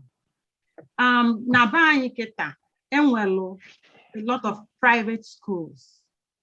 So government otu anyị, most of us there, I'm sure na anyị cheche public schools, ejem public school mgbe anyị nọ be anyị. Mana ụmụaka anyị kịta private schools take over. I wee na-ajụ ka ihe bụ plan gị maka ịma gị pụtara obele maka education mana achọrọ m ịma ka ihe bụ plan gị imekọnata ndị anwa bridge gap private school na public, because private schools are galata and majority young people, parents, other affording. So care plan will give for a bridge gap, private schools and public schools. Mrs. Uche. Biko, I Joe Helena yo Professor CC Soludo. If a man at Anambra State, cause I ajụjụ ndị a. Ndewo. Ndewo.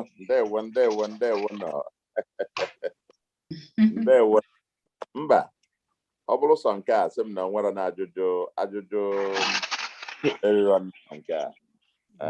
So nke izu bụ ekene ka nkene na ndị jụrụ ajụjụ. Nke izizi bụ maka ilo. Ọ batara aka na PWD. Enwekwana ama enwe nke dịka ya agency a na-akpọ Anambra Road Maintenance Agency. Now it's abroad na fadero mana aga m onwere ife m ga-emetụ aka bụ ife mebụrụ ikpeazụ wee kọwaa ife mụọ ga-eme dị iche. Ọ dị mma ka anyị mee anyị ghọta. Part of the problem na ikpeazụ bụ na quality roads are low for the major issue. Ilo ga-alụọ with a lifespan of about 15 years. Ọnọ udu mmiri na-abọ ma ịtọ obido nwewe potholes. Ndị niile almost ilo niile Peter Obi lụrụ about giving way. You know, so you will look at the entire budget of the state focus on road maintenance. That becomes an issue, and yet every community now asks for a new road. What important kind of the dilemma that every government faces. But we need the entire resources patch abandoned to here. versus the demand by every community for a new road. And where communities say we're 1 square foot of tarred road, and where communities like that, there are many of them, 1 square foot of tarred road. They are demanding them. They want them. And what if you're not qualified to learn where you look at them? Ndin kalo na be alugo be falo na kulisi kedija maintain over and others.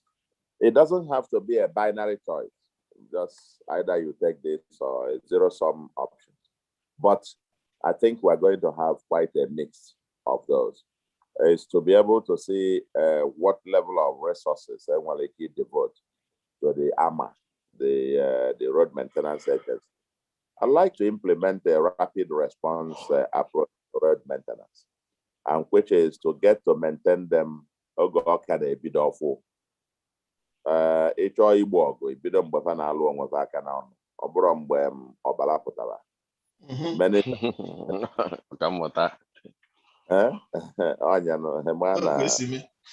oh yes mgbe ọ ka na-ebido ọ na-etụpụ nwa obere imechie ya ozugbo a maka echebe mgbe a ga-echighata ya azụ na ọ bụrụzie you need a fresh contract, big contract iji wee lụgharị ya. So it's an issue that I think about and feel very very passionate about, because in many cases I'm several of the roads and and can luli achọ m isi wee jebe Owerri Izukala wee sị m na isi ụmụchu wee ju ụmụnze na mama agbanwudilo. So I had to go back to see where poor neck where continue jebe benejo. So I'm ilo in ekwu maka ọ bụrụ sọnsọ ebe a o juru eju na Anambra mana a ga-alụ panchalụ ịma na nwaanyị anụtala ọfụ ka a na-ebupụ stanley na-agwa ya nne degan sị ya na rice dị ya ọ sị na ya chọkwa sị ya kedu beans dị ya sị na ọ dị mma sị ya na enwere ofe nsala salad dị ya na nke a apọsịkata nne niile ọkpọrọ nke ọ dị ya ka bido ebido ife ọsọ afa bụ ọsọ na ọ dịghị nke ga-afụ afụ. Exactly.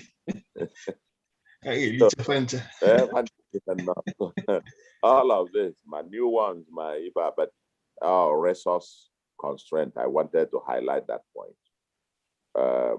But something I am quite, I have a sense of what I call rapid response approach to road maintenance. At least make it moderate at the minimum. Why not neglecting to fix the new ones? Healthcare. How to attract and keep healthcare professionals.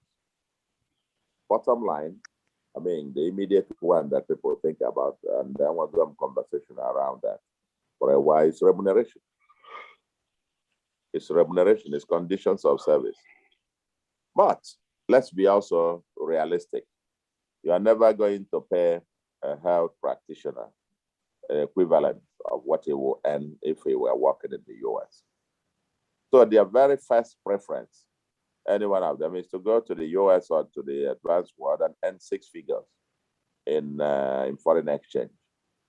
So it's a no-brainer trying to compete. A practitioner not America, North go well, happy America not that.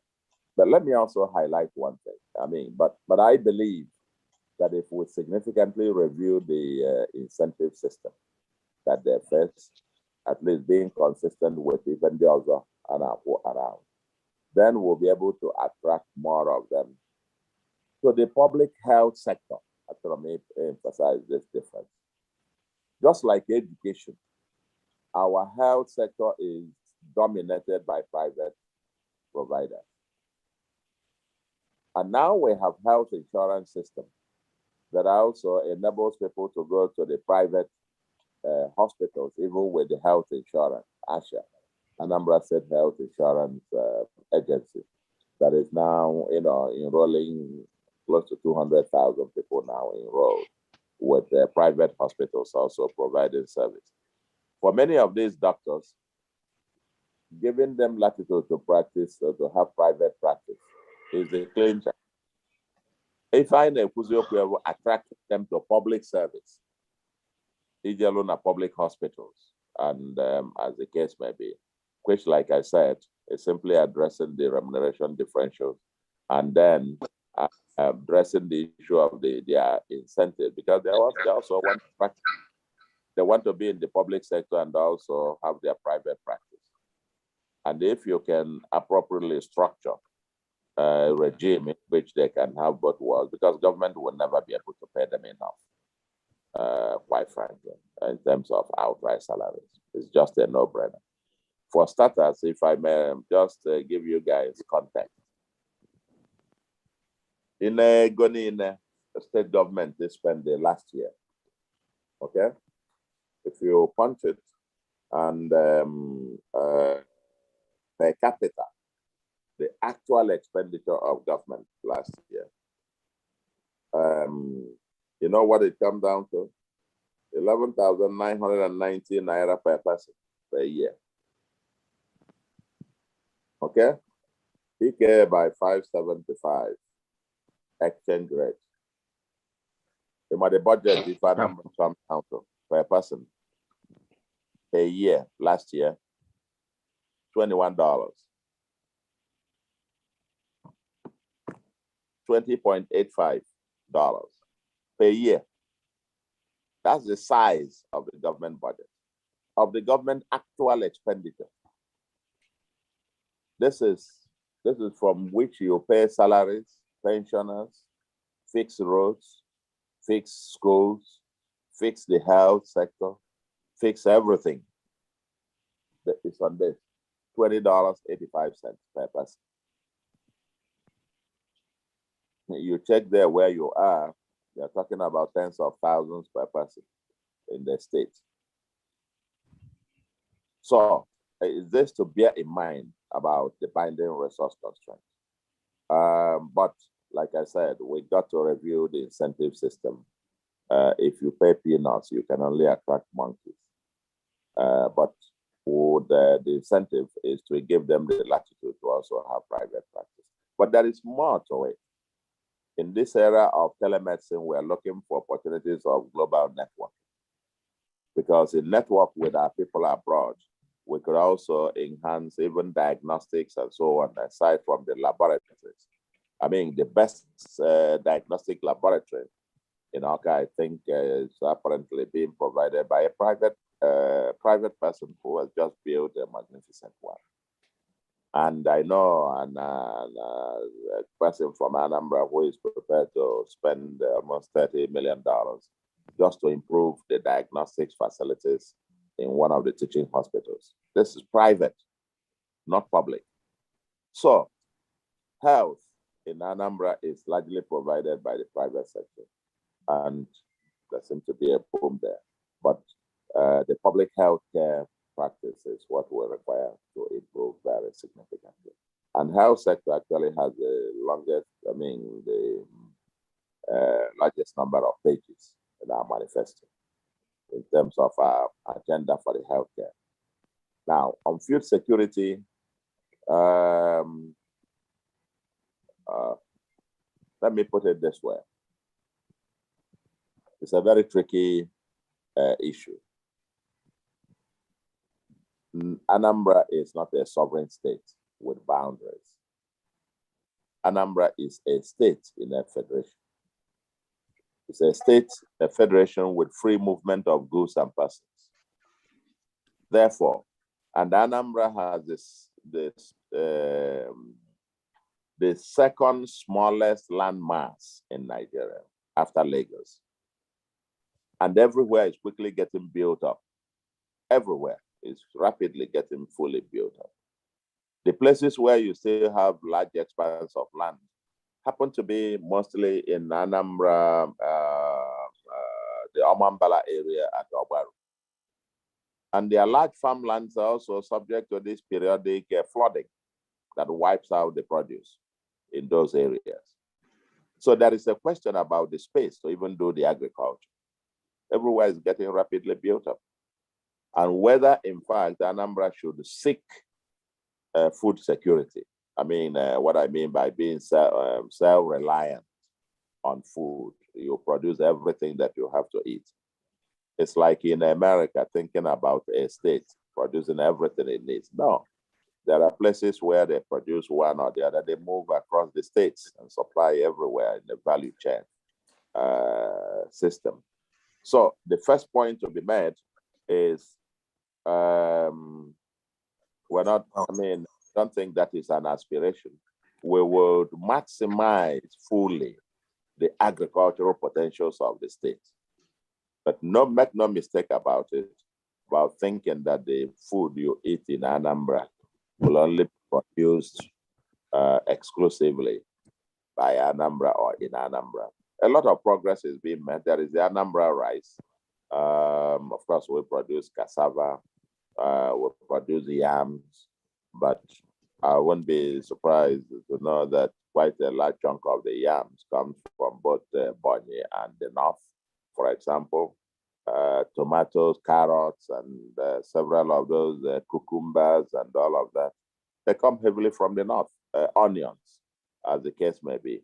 Should we then set up to become self-sufficient in every such thing? Then you must then be prepared to also police the borders, because those who produce them will be inclined to go where they will get the maximum profit to sell their goods.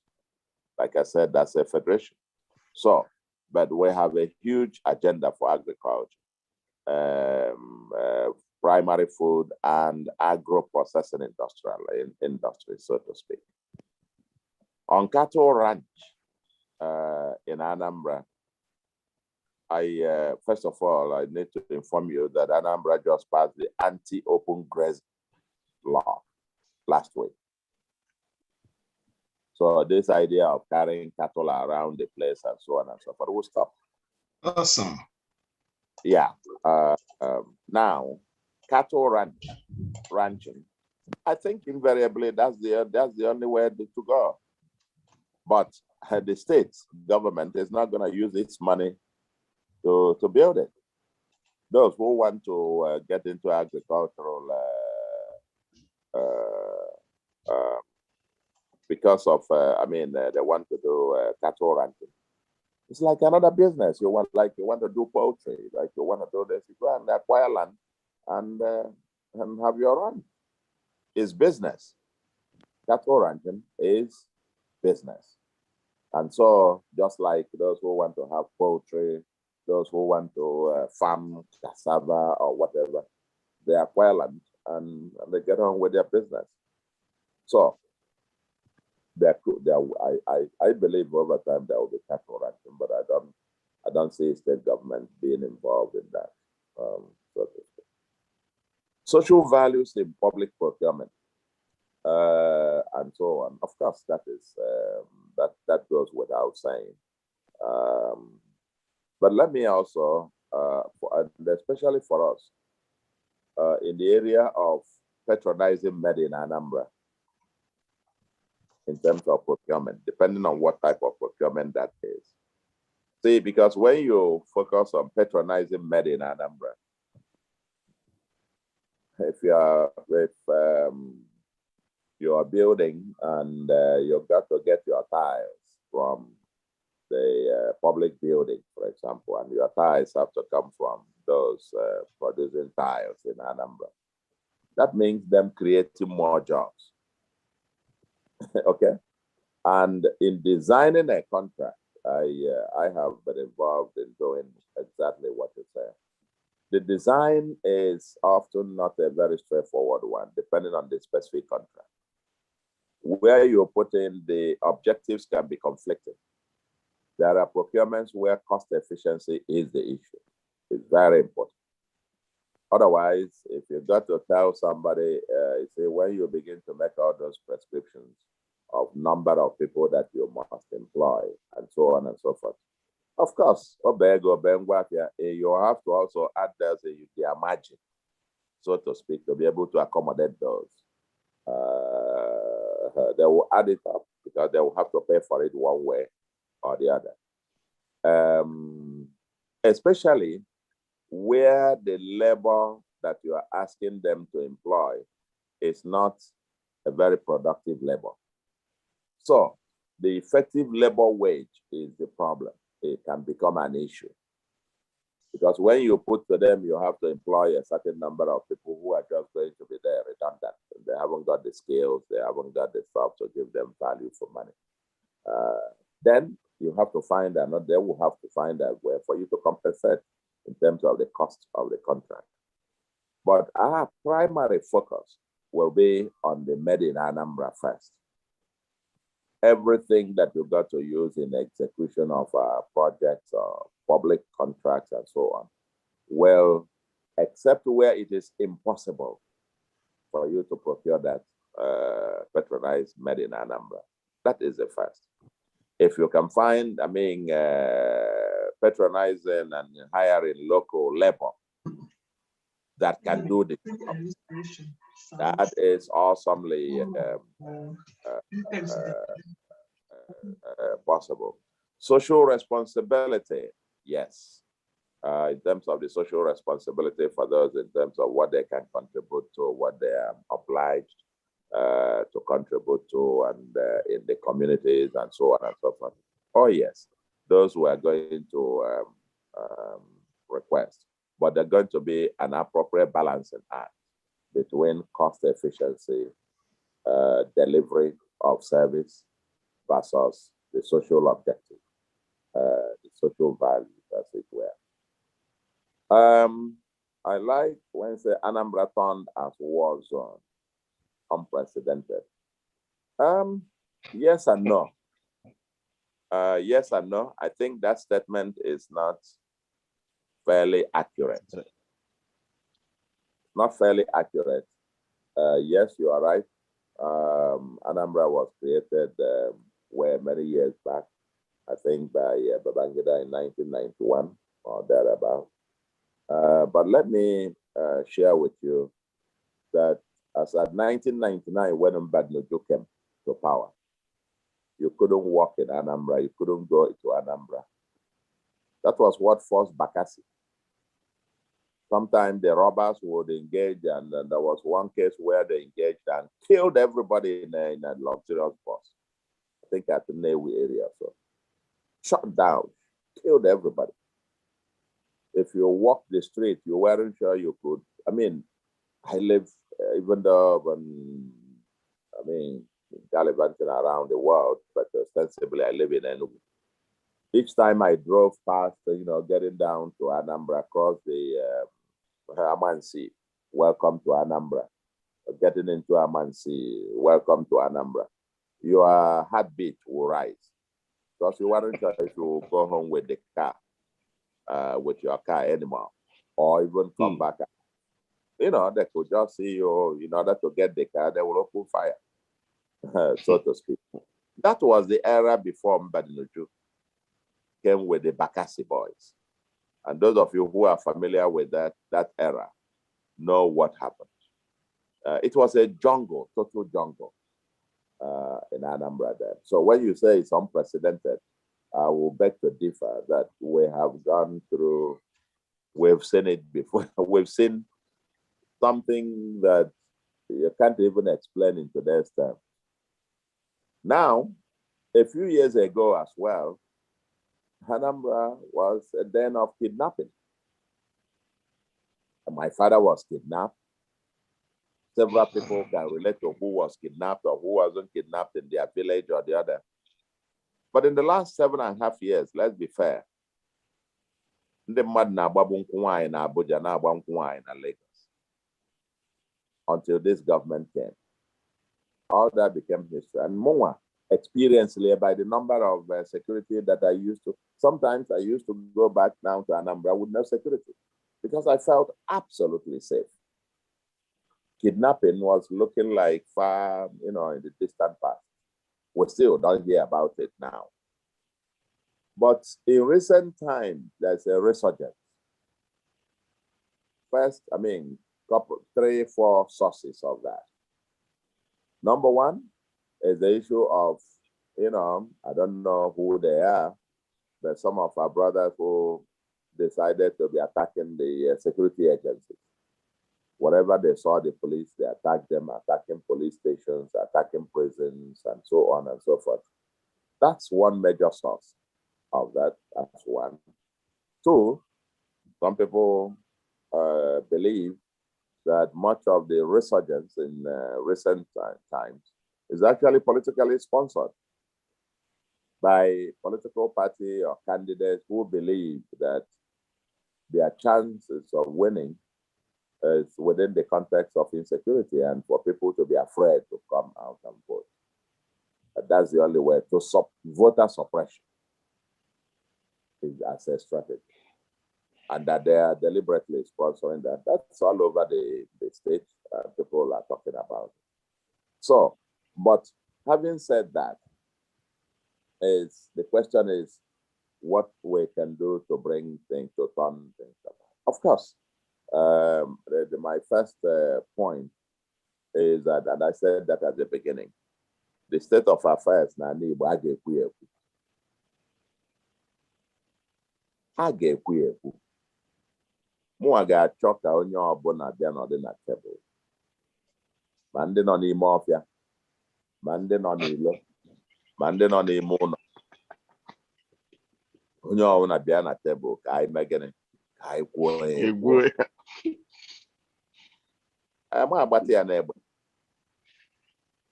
Enwere ife imegide egbere egbe gbata ya. Ojukwu gwakwuru anyị mgbe ọ ka nọ ndụ na ama agbata ya n'egbe. Because ịgba egbe a na ime ife a, ọ mmadụ ịjụ 10 were ịbụa. Yes, in Abia, the unemployment situation continues to worsen. Ndị nwere resources to make investment, ọ na-agbafusi ya. Nwebele oge ndị mmadụ elibe anụ ibefa. Agwa mfa, sit at home. Sit at home. Every day, you may sit at home. Anambra may lose about 19.6 billion in lost income. Kedu ndị na-lose ego a? Ndị na-lose ya bụ that vulcanizer, that truck pusher, that woman na-elose, that onye ageme, ndị a who depend on daily toil to put food on the table. Each day you lock over down, they lose income. So for me, primary thing, I got not to an articulate kede buy neje, kede bendi buy geje. Kedu the future I ne kumatia. Kede to against where walk. You got to plan. My own response to agitation for prosperity. Prosperity. Catalonia and Spain has been asking independence, but they decided to build a prosperous homeland that is more prosperous than any part of Spain. Let's think, let's talk, let's sit down and talk. The bottom line of how do we give opportunities, jobs, and opportunities to our teeming youths. Na Igbo ndị Igbo. Inye ndị by the capacity, they will conquer the world. And that's what we must, that's what this thing is all about. Man, I got not one and strategize.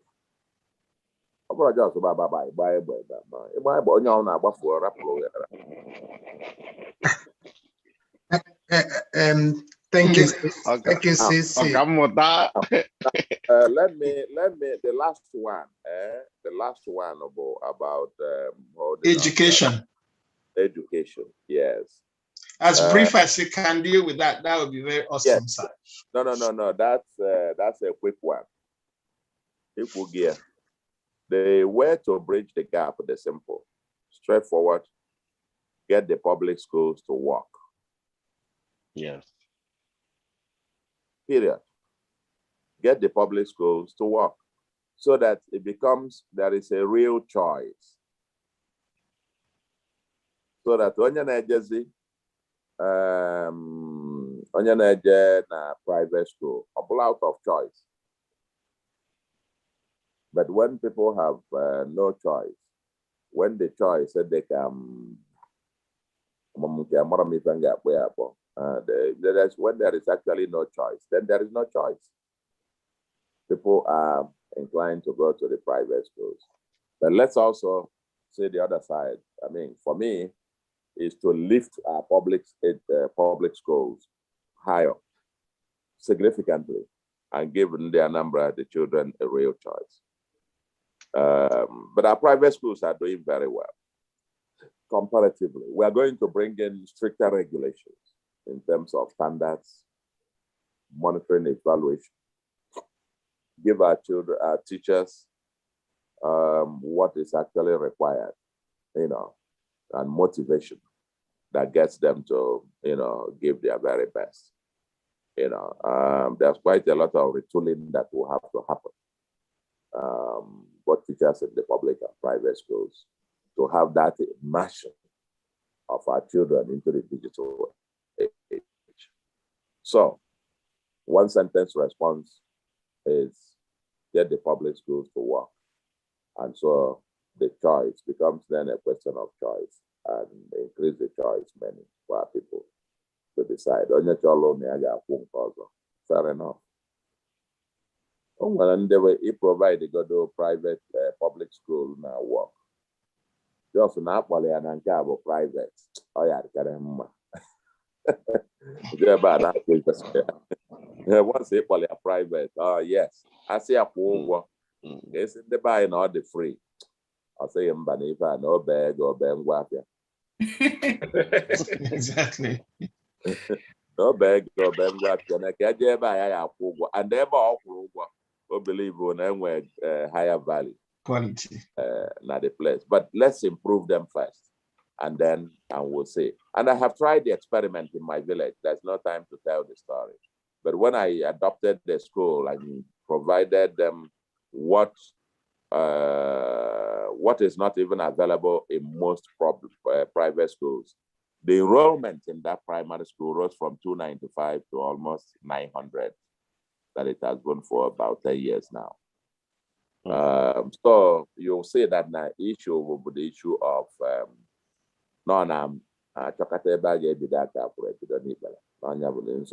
before, but we'll get it fixed.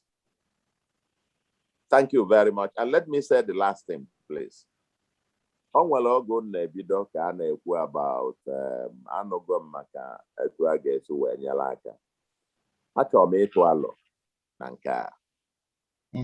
ekwutego about ikekwe ịkpọ ndị unu na-akwụrụ ụgwọ akwụkwọ ndị unu na-ezigara ego ndị unu na-eme nke a na so on ka gwafa ebe unu chọọ ka fatụọ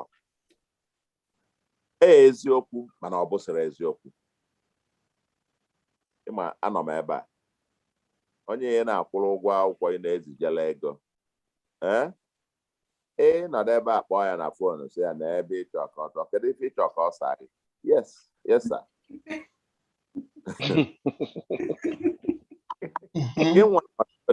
ịnọdụ ebe a that driver na-anya gị iche na ị na-akwụ ya ụgwọ ọnwa na o kwesịrị ịtụ ebe isi atụọ. If you don't mobilize him specially for that election, ụbọchị a nyanwa jee ebe a without you jee ebe a ịtụ vote onwe ndị nyere ya 500 naira na alapatụ vote ife ya na-akwụ ya igbere ya na ị na-akwụ ya ụgwọ ọnwa he's taking that ụgwọ ọnwa ị na-akwụ ya as an entitlement as his right. So eventually iji tinye ya bụ achọrọ m itinye on a bit of a context to it about the extent of the influence that you can have because na ị na-akwụ ya ụgwọ akwụkwọ ma because ị na-esendili ego monthly. If you assume that because of that automatically translates na egwe ya get to ebe a bọsị ya na ọ ga-ejetu ya ọkwụkwọ etu a. Now eventually adịbụ unu nwere ike even though na ịnọrọ ya ọ ga-enwe 1 or 2 or 3 persons ị ga-rely on that will help to organize them. to organize them to go to vote on that day. And it might require a little bit of some logistics mobilization for them to actually do what you ask them to do. Again, when you got a meeting, ikekwe sielu van nyeva mmanya akọ ife were kwuo were kọzie na onye dị etu a ikekwe na-ekwu ya akpọ gị ikenwe etinyekwu ọnụ onye a etinye ọnụ nke onye etinye mana ọkafa na-eri nri na-aṅụ mmanya ahụ. Exactly. That meeting they called specifically tell us to us ebe ya to vote. Ekwuo ya onye ọbụla abụrụ na-ene n'ibi ya ma ndị ya asị oke ịtụọ igosi na ịtụrụ ebe a ma ịtụọ ime nke anyị. Ọ bụrụ na ya etu a esi na ọjọọ sị na ịkpọrọ ya na fon na ị na-akwụrụ ya ụgwọ akwụkwọ ị na-eme ọchịagha ụwa ka nwa nyere ya 1,000. That 1,000 enyi kpọsị ya the more valuable than hundreds of thousands ị na-akwụrụ ya every month. O chefugo nke a. This is what we experience every day ourselves. And that's why for me, like again, didn't support.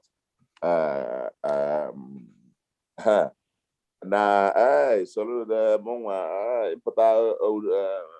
Danny Bo, Danny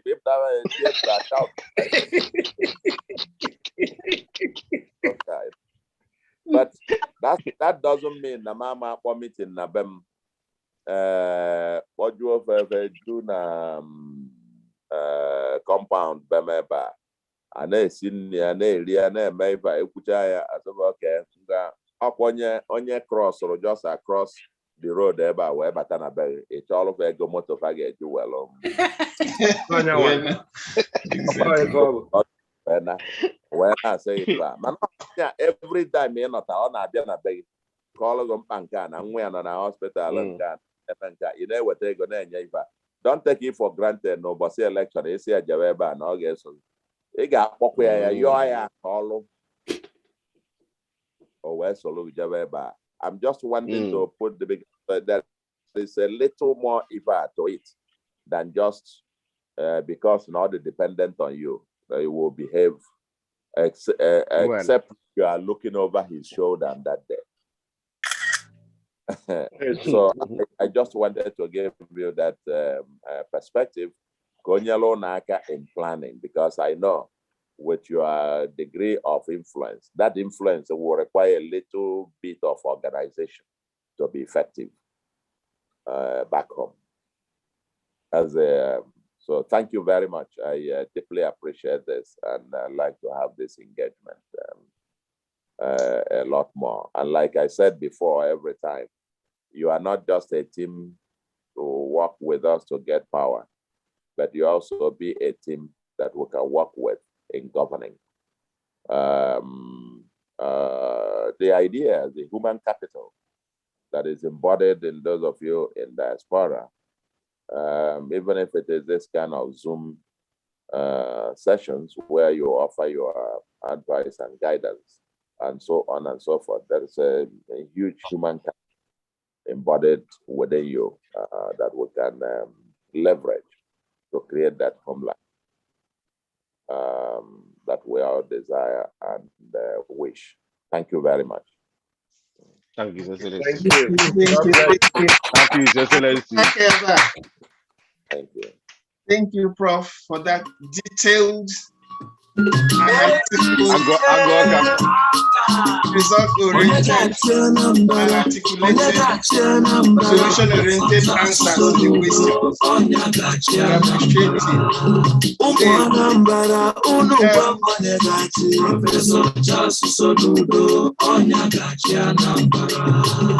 Imani fegade, infrastructure gade, rules of the market, security obodo ibo, umwani geja kuko, economy adekwa, ndolugo bibiju afọ, industrialization, ntolobi enwebolu, women empowerment, Soludo si Anambra, Soludo gachi, the best way greater Anambra. Yelugo tipati. Ndewo Adeje Jemba, Blessing Gallery. Adam Banese. iji wee pịakọtazie ihe niile anyị kwuru tata ya ekene na Prọfesọ CC Soludo anyị fụrụ ka o si wee jiri uche ọkammụta wee zaa ajụjụ niile anyị jụrụ ya analytically, calculatively, that is azacha ya nnọọ efu na-enwe solution. Ekene dịrị ya. Ife anyị nwezi kịta bụ anyị kwesịrị ka anyị recognize n'etiti anyị nwa Igbo dimkpa Igbo amụsiri ike, distinguished senator Victor Ume, ka o kene ndị Igbo na diaspora biko. So unmute yourself, sir. Yeah. Ụmụnne m ndewo no. Ndewo na ana m ekene unu niile. Nke bụ eziokwu na esonyere m n'ihe a mgbe a malitere, mana o nwere ihe dọpụrụ m mgbe a na-ekwuzi okwu, mechaa lachite azụ. Egele m okwu niile kwuru ebe a, obi dịkwa m mma. Gekwa nke mmanwụ anyị tipụtalụ etu o si wee gbaa n'ọgbọ bụ Prọfesọ Ọkammụta CC Soludo. Ịma amaghị na o nwere ọgwụ ọ na-aṅụ onye bere mara ka kemgbe nya ka m na ya na-akpagharị, mana mgbe m eji na-ege ntị ọ ka na-ekwu okwu, o wee bụrụ ife ụbọchị nyere. Ndị Igbo na-asị na ọ bụrụ na akụ dị na ntị n'ọnụ agwụrọ na ntị ya mezu ike. Ife anyị na-eme kịta bụ ife dị mma, ọkarịsị etu esi wee na-akpakarịta ụka ndị nọ na diaspora. Etu si etinye uche n'ife na-eme n'ụlọ mara ezigbo mma. Nhọpụta nke a ga-eme na mkpụrụ abalị 6 n'ọnwa nke na-abịanụ bụ nnukwu ife dị mkpa ka ọ bụ, maka na ọgụ anyị na-anụ n'ụlọ abụrụ obere ọgụ ka ọ bụ. Otu ndọrọ ndọrọ nwa a na-akpa apụga, anyị ejibekwe na ya gbanị ya dọpụta Anambra steeti n'ime onunu ebe ọ dị. Anyị malite si n'aka Peter Obi banye na nke Obianọ wee lụọ ibe dị egwu, lụọ ma international airport. Anyị na-ekwuzi etu ga-esi wee gaba n'iru kịta. Anyị nechaa anya onye ga-emenwu ive a, ka ive a na-eme wee na ive ekwuru ka a na-eme wee jee tipụta Soludo. N'eziokwu ndị ụnụ nọ na diaspora mba dị iche iche, ụnụ ka ndị nọ n'ụlọ mara ihe na-eme na mba ebe ụnụ nọgasị. Mana nke bụ eziokwu bụ na CC Soludo wụọ kachara acha ka ọ bụ na ọ nọ etu ọ ga-esi welu mee ife etozi adaba onye ọbụla n'anya mana mmụọ, maka o tozuru etozu. Ụnụ jee ọrụ n'obodo obodo ya gụgụla profaịlụ ya, ife niile edere maka ya ga-anapụ ịjụ ya ajụjụ kedu ife ị ga-eme ma ịbata. Ife a ga na-ekpe ekpere ka Chineke nye ndụ, nye oghere ka ọ gbaa egwu a ka ndị be anyị kirie. Wee na-asị biko ka unu jisi ike. Anụchara m ajụjụ dị iche iche unu jụrụ, mana o nwere ofu onye jụrụ ajụjụ wee kwuo na ife a chọrọ bụ Soludo, na ya chọrọ apụga ma ọ bụ pati ọsọ ya bụrụ.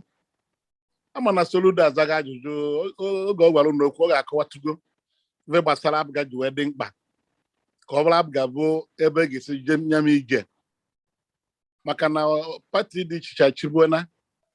PDP achịa na RC, apụga bụ ndị nọkịta.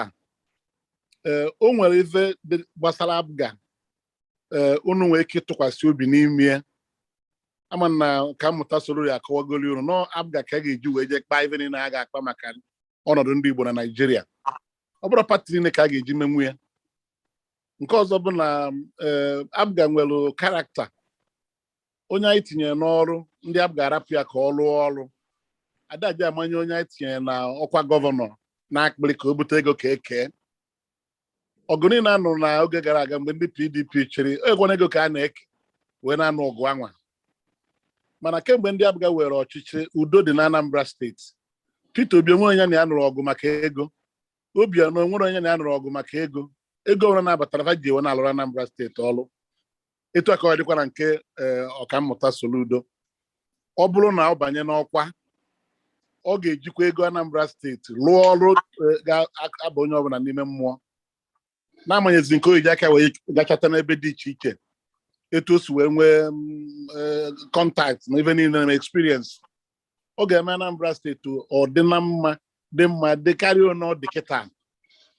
Ọ bụrụ na unu meghepụ ụzọ ndị Anambra meghepụ ụzọ ka ewu batakwa n'ọba ji batakwa ji ha na-ata na mbụ na ebe anyị na-ekwu okwu ka ekwechiri jide abga anụ pati nọ ya isi sekụndị anyị tinye onye dị mma ka Soludo enye ya ohere ka ọ rụọ ọrụ bụrụ ga-enye nsogbu. Nke ọzọ ndị Igbo ejikọ ọnụ nwee ọnụ okwu ha afọ 16 ka anyị na-akwado ịnọzụ kịta n'ọkwa na Anambra steeti. Anambra steeti kacha steeti ndị ọzọ mma n'ala Igbo. Anyị abụga mere o jide etu anwa. O nwere ife ọzọ ga-adị mkpa karịa na onye tiri n'ọkwa bụ onye Igbo na-aza na ya bụ onye Igbo, nwa afọ bụ onye Anambra, kwete na ya bụ onye Anambra, nwa mmiri ala, nwee ike mara nsogbu ndị ụmụnne ya nwere. Ọ bụrụ mmadụ ga-esi n'ilo bịa na-agwa ife ọ ga-eme na Anambra steeti. Ya bụ na ọ pụrụ ọzọ sie okwu ike na-aba onwe dapụta n'ọba ịna-anya kịta Ebonyi steeti na Imo steeti APC na-achị. Tụfabụ steeti na-abọ dị na ana Igbo ekweta na ha ga-apas anti-open grazing law. Ọ maka na ndị na-anọchi anya bụ ndị APC ndị Fulani. Ọ ife na-emenụ ọ bịa ka anyị ga-anọkwazi kịta nọkịta emepụ ụzọ si na onye APC bịara ichi Anambra steeti. Ụmụnne m ndị n'ebe dị iche iche okeke nwaanyị dị njọ, ọ dị ntị njọ.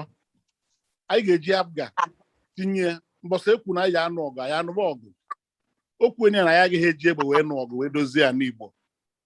Ọ inwetagoro onye ma ife a na-eme, onye ghọtara ife a na-eme ga-aba ọba n'ọchịchị ọzọta oke ụmụnne gbaa mbọ fụ na nna ya dị na mma. Ya bụ ana m asị unu ife unu na-emelu Soludo ọ dị mma. Soludo na-agbasa ozi a na ndị be anyị si na ọ nwere agbagha ife ọjọọ mgba na ọ da akwụsị. Ọ Soludo bụ onye ghọtalụ na ife dị na-azọ ọkwa kịta na Anambra steeti. Sọsọ onye ghọtara ọnọdụ ndị Igbo na Naịjirịa. Ọ bụ onye APC ka unu ya agụ n'ọnụ n'efe unu na-ekwu. O nwere ihe ọma.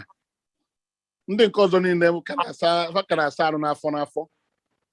Ọ Soludo onye pụtago unu kwuru na national television kwuo ọnọdụ ndị Igbo etu o si wee dị na Naịjirịa na a ga-edozi edozi. O nwere onye ọ tụrụ ụjọ okwue. Ndị a niile unu na-enekwa anya agbọghọ ụjọ agbafusi na amafusiri anya ọzọ.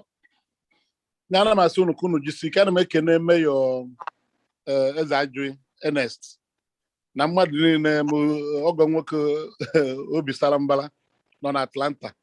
Afụchago m ọtụtụ unu niile wee sịkwa unu jisi ike na ife ọzọ dị ife kacha anyị mkpa bụ ka enye aka ọ bụgodị izi ozi afọ m etu unu si atụ negasị. Unu nọ n'obodo dị iche iche abụghị na ndị nọ n'ụlọ. Unu ga-etinwe ebe ahazi onye nọ n'ụlọ ebe ọ ga-atụnye akwụkwọ detunye ya. Anụ ka Soludo na-akọwali ya unu na ị nwere ike na-ekwu ọ bụrụ na nke ya enye mbọsị ka ọ ga-analụ mee ife ezighi ezi. Unu ga-ametụ unu ya esi jikọọ wee kpakọnata ndị mmadụ ọnụ. Nke ọzọkwanụ bụ na ume ka eji ahụ ọkụ. Ọ bụgo na amanata nwa anata Soludo a anyị si agagharị afọ dị n'ije a. Ọ bụgoro na ego ka unu nwere ike ịtụkọta ọtọkwa ya bụrụ $2 atụkọta ya ezitere onye eji enye aka ka ọ bụ ka o nwee ike welu na-eje ije dị na ya. Etu ehi esi na ego mbọsa ya atụ vootu, etu a ka esi espendikwa ego na kampen. Ọ dịghị mfe mana ekpere anyị n'isi Soludo bụ na Chineke ga-emeri ebere ka ije ọ na-eje ma echiche ọma onwe maka Anambra steeti. Onwe oghere kọwacha anya ndị mmadụ na-ebe akwa. Ọ kọwachala ife ọ ga-eme na Anambra steeti na Lagos nya. Ndị big men anyị nọ na Lagos bebe akwa anya mmiri na-apụsịra ebe dị iche iche na fa amaghị na Soludo anya lụrụ ya n'etu a na-eche maka ụmụ ogbenye, etu ọ ga-esi ma ụmụ nwaanyị na-ele afịa tebụl, etu ezi gbanwee ọnọdụ va ma ụmụ akwụkwọ mere ndị ọgaranya na-anya nnukwu moto anyị ji efu na Lagos nya anya mmiri na-apụsịra. So na onye anyị ji kịta bụ onye anyị ga-agba mbọ na-ekpekwuru Chineke ekpere ka o nyere anyị aka ka ije ọ na-eje ka o ruo nya. Maka na ndị oyibo sụrụ si na the taste of the pudding is in the eating. Even in a cocket abo nagame, and you could agame, and there might an acco, and I cover solvan. Mananya no I'm a no with a half chance. No game, Anambra State, Olochinchem. Nanma Yono Sukunu Jisike on Anambra. Soludo, Unweho Yili, Nija Ane, Unweho Yili. Umoya de Manelia. Over on the for the Nago Alcona, I will tell result of what the Chale Wayek Vanino, waiver pasta. Mananonia professor, Kamaga happily based on if all Lugolalu, Wanine, Ejmalia, Asak Bahaliba, your vote. Okay, you don't vote, Macau no mere to a money on a me, Wisi. Manana soon because Jisinike. Obugodi in a tinyo opinion articles on a platform. Makande propaganda jule benine. Une tinye na platform ebonu nogasi. Kande mwana na go na agbasa ozi. Mana nke abụya. Nke abụya n'eziokwu. Obi anọ na-apụ apụ agbanigo. Ọ lụrụ nnukwu ọlụ. Lụọ international airport. Ọkwa na abga administration. Ilu airport abụghị obele ive. Airport bụ ive one government ga-alụ in 8 years akwali aka.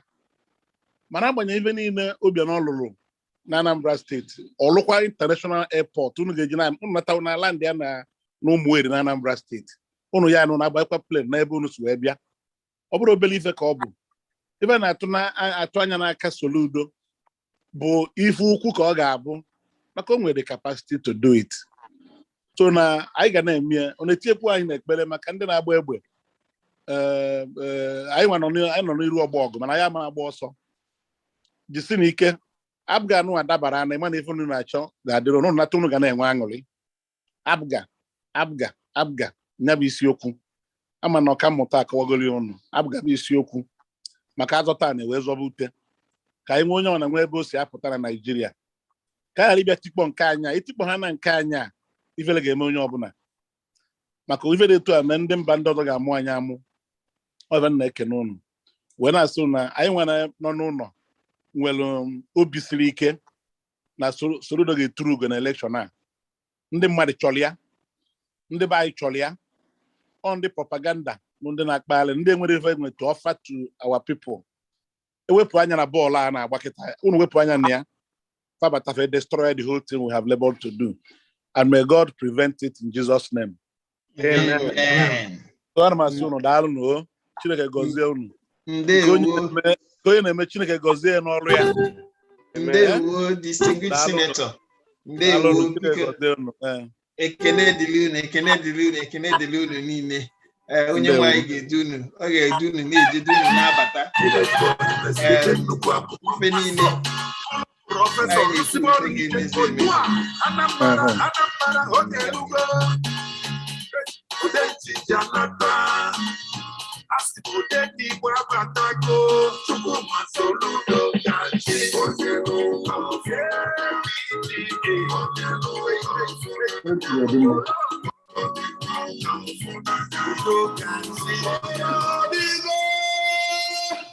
ụmụ Anambra solution abịagwo ụzọ anyị ga-esi abịagwo solution abịagwo naanị Anambra Soludo Solutions 2021 Kichukwu na-ekwu okwu Igbo otegwe aka Anambra bidoro kwawa lele ka ọ dị mma otego ndị Anambra nwoke na nwaanyị ma dị eze nwoke ma eze nwaanyị bidoro kwawa welilitowe egbere ma ya nwoke kere ụwa ka onye anyị solution ka anyị na ya Chukwu solutions apụtago.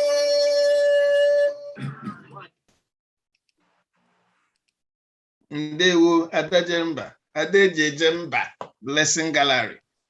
Thank you very much. Thank you for that animation. Anyị na-ekene gị. Biko n'ụzọ nkenke, Mayor Ernest, the Director of Campaign Council Diaspora, ana m ayọ gị just nkenke oge. Ka anyị sikene Chairman APGA UK ma ọ bụ onye na-anọchi anya ya ka ha kene ndị diaspora. 2 minutes, please. Thank you very much, moderator. I think I'm quite conscious of time. We have to keep it in one minute, please.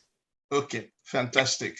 1 minute, please. This well morning appointment tomorrow, and fantastic. I'm sure all of us will other commitments. Fantastic.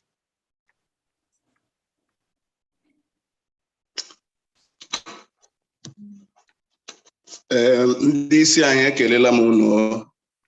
Ndewo.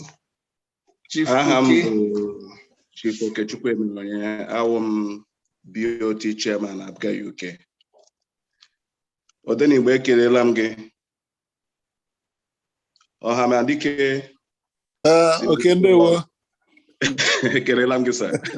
Ndewo. Ekele dịrị gị sir. Ọhamadike ọ gị nwedịrị anyị ozi anyị na-aga. Agaghị ebe anyị ruo taa na without your directives. Anyị sị ka Chineke na-agọzi gị na-agọzi family gị. Amen. Anyị na-ekelekwa gị maka otu isi kwesị ike na Abga. Anyị ma moves ndị emere na in the past ka ele ma ga-adọrọ Ọhamadike dọpụta ya na pati ọzọ ịjụrụ ajụ isi na ọwụ na Abga. Odenigbo Chineke agọziela gị ihe ụlọ Chineke doro edeeli ya. Enweghị onye kwere na ọ ga-eru taa mana Chineke edeeli ọ deeli ya. So Ọhamadike kwuru sị biko nụ ọ ga-awa Abga ka ga-eji gị ije a. APC tiri anyị ivi na Odenigbo ọ bụrụ na APC tige Odenigbo nsogbu ga-adị otu ebe a dị biko nụ. So onye ọbụla ya bụrụ Abga ka anyị ga-eyuzu ndị Abga UK na ha agba mbọ. Anyị nọ na the 21 local government as we speak na-aga places na-agwa people na ha ga-atere Abga. Anyị na-esendịrị ha ego. Anyị emechala ma t-shirt anyị ma face cap anyị ma banner here and there iji support ha. Mgbe ọbụla ha so Odenigbo gagharịkwa anyị na-achọrọ ha ihe dịka Odenigbo kwuru earlier. Ọ bụrụ onye na-akwụ ụgwọ ọnwa but ihe ha ga-eme election ma inye ya that 1,000 2,000 ọ ga-aga tere onye ọzọ sọkwa gị na ya tere nwe otu ị ga-esi cheke onye ọ tere.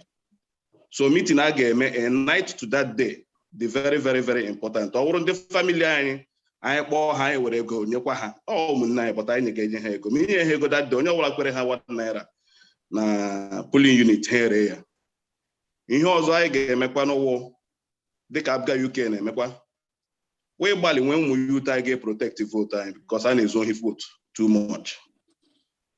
Ndị APC anyị tinyekwara ntị n'ala na-anụ otu ha si na-akwado dịka ihe mere n'Imo steeti ha chọrọ ka o mee na Anambra steeti but Chineke ga-ekwe ọ gaghị eme na ha Jizọs. Amen. Otu ha si na-akwado izuru votu anyị nidiri ka anyị nwa nọ na diaspora nwee ike chọrọ ha ụmụaka anyị ihe ha ga na-eji nwee ike mee ka na ha protect vote anyị.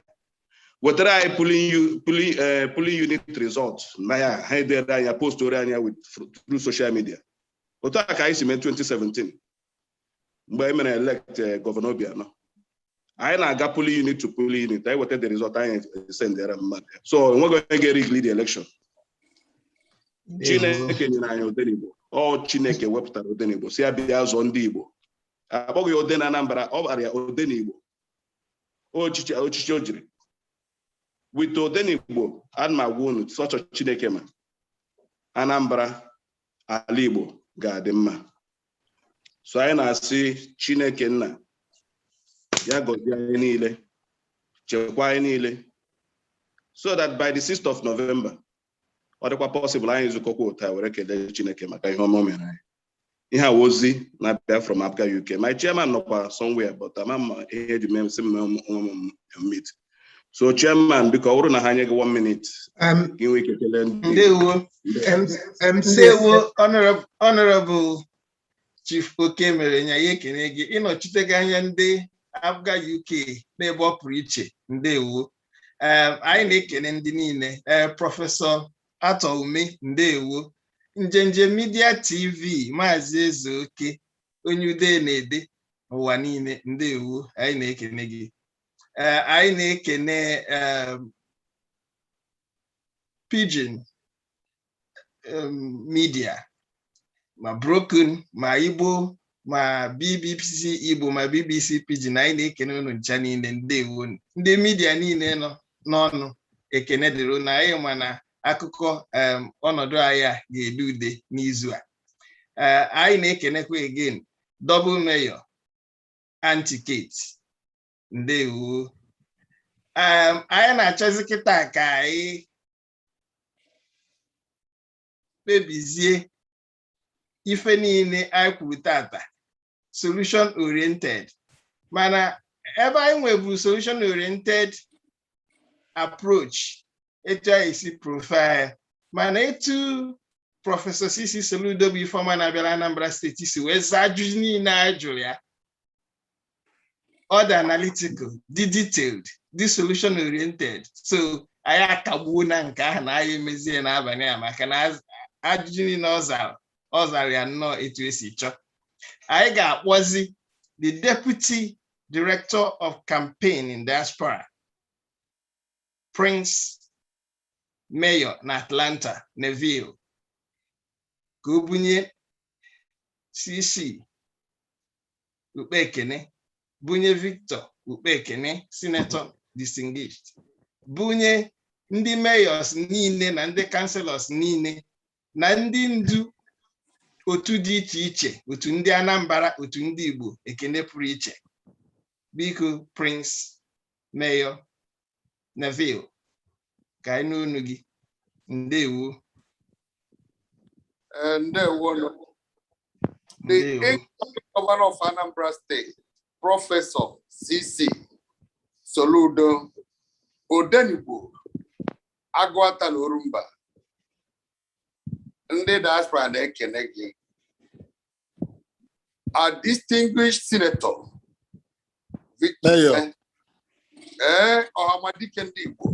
Na-enye kelela gị ndewo. Ịnọ sike n'ọlụ a. Nsogbu adọ, my senator. Yeah, jisike. Thank you. Unu gbọrọ ihe ewu na-ata maka na ọ bụ na chọọchị ka prof mepere kịta a convert gị onye ọwụna arụgo n'abalị a. Inweta ka afọ ji wee juo anyị nwa ndị diaspora na-agbụda na onye ọwụna na paakị akpa ya ọ ga-eji wee nọtaba for investment in Nigeria. Ọ bụ na by November 6th, I ga-win that election. Amen.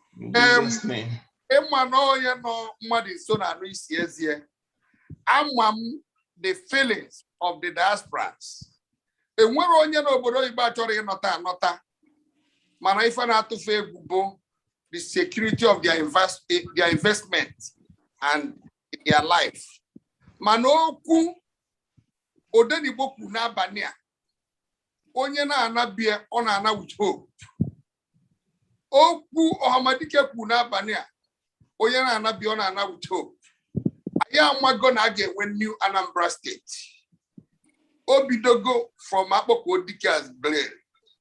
Ndị be anyị si na anyị need airport. But ha ma ndị n'obodo Igbo mana even common county na-enwe airport. Ọ bụrụzie steeti. Chefuzie na Anambra State tọrọ Imo State, Abia State, Enugu State. Mana ha ncha nwechara airport. Mana kịta Akpoko emego ọ dị possible. All under the leadership of Apoka. Yes. Ọ na-adị mma export ihe ọjọọ than export ihe ọma. Enu na mmadụ nwụrụ onye ọhụrụ na-eju ebe a, mana adụ na mmadụ mụrụ nwa few people ya eje ebe a. Wee na-ekene unu na nkasi obi niile a nyere anyị nwa ndị diaspora. And unu mara mụnwa bụ visiting ambassador. Nnọ ebe a.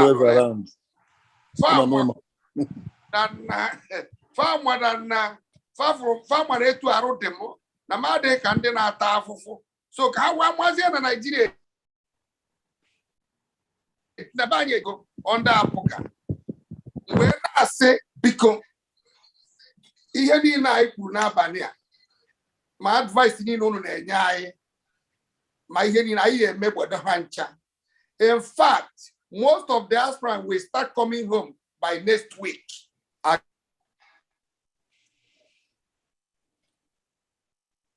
against this happen here in our and I remember dear. When I say ana me ebunye onye ọbụla ugbe ekene ebe na ebe onye si na mgbe onye ọrụ ga-alarụ ụlọ n'abalị a ọ ga-alụ ezigbo nlọ ọ ga-alụ nlọ wee na-afụda na Anambra steeti ga-abụ the next Dubai anyị ga-enwe which anyị ma na prọfesọ CC Soludo ga-enye aka wee mee ya ịma nwaanyị ji wee mara otu a akpọkpọ dịka Aguleri the governor of Anambra State say he who is to come is greater than me. Na onye ya na-etinye n'ọkwa ka anọchi anya ya karịrị ya afụ na gọvanọ kwuru okwu a only agbakọ dịka Aguleri maka enwe ihe ọfụ na Soludo wee na-asị ana m eburu ndị diaspora niile na-eburu okpe ekene wee na-ekenekwe na anyị nwa ndị diaspora mee ka ihe dị possible most the steering committee Mike ị nọ na-akpa ngwa onye ọbụla na-eme nnọọ na-agbanwe nke ọfụma anyị ga-asọpraịz ha gosi ya na diaspora nwere ihe a na-alụ ise eji ọkpefere Amerịka adị aga n'ike adị aga obodo oyibo n'ike ya akwado wee jebe so biko ihe ha gwara anyị ga-etinye uchu na ya wee fụda na a number of us nọtara n'ụlọ wee sọpọtụ nọrọ ebe a fisikali wee chee votu anyị nche wee tụnyekwe wee make sure that na Prọfesọ Chukwuma Soludo win election come November 6, 2021. We're going to have the victory. Thank you very much.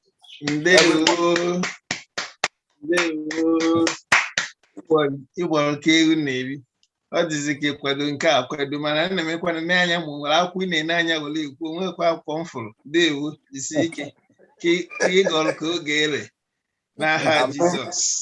Amen.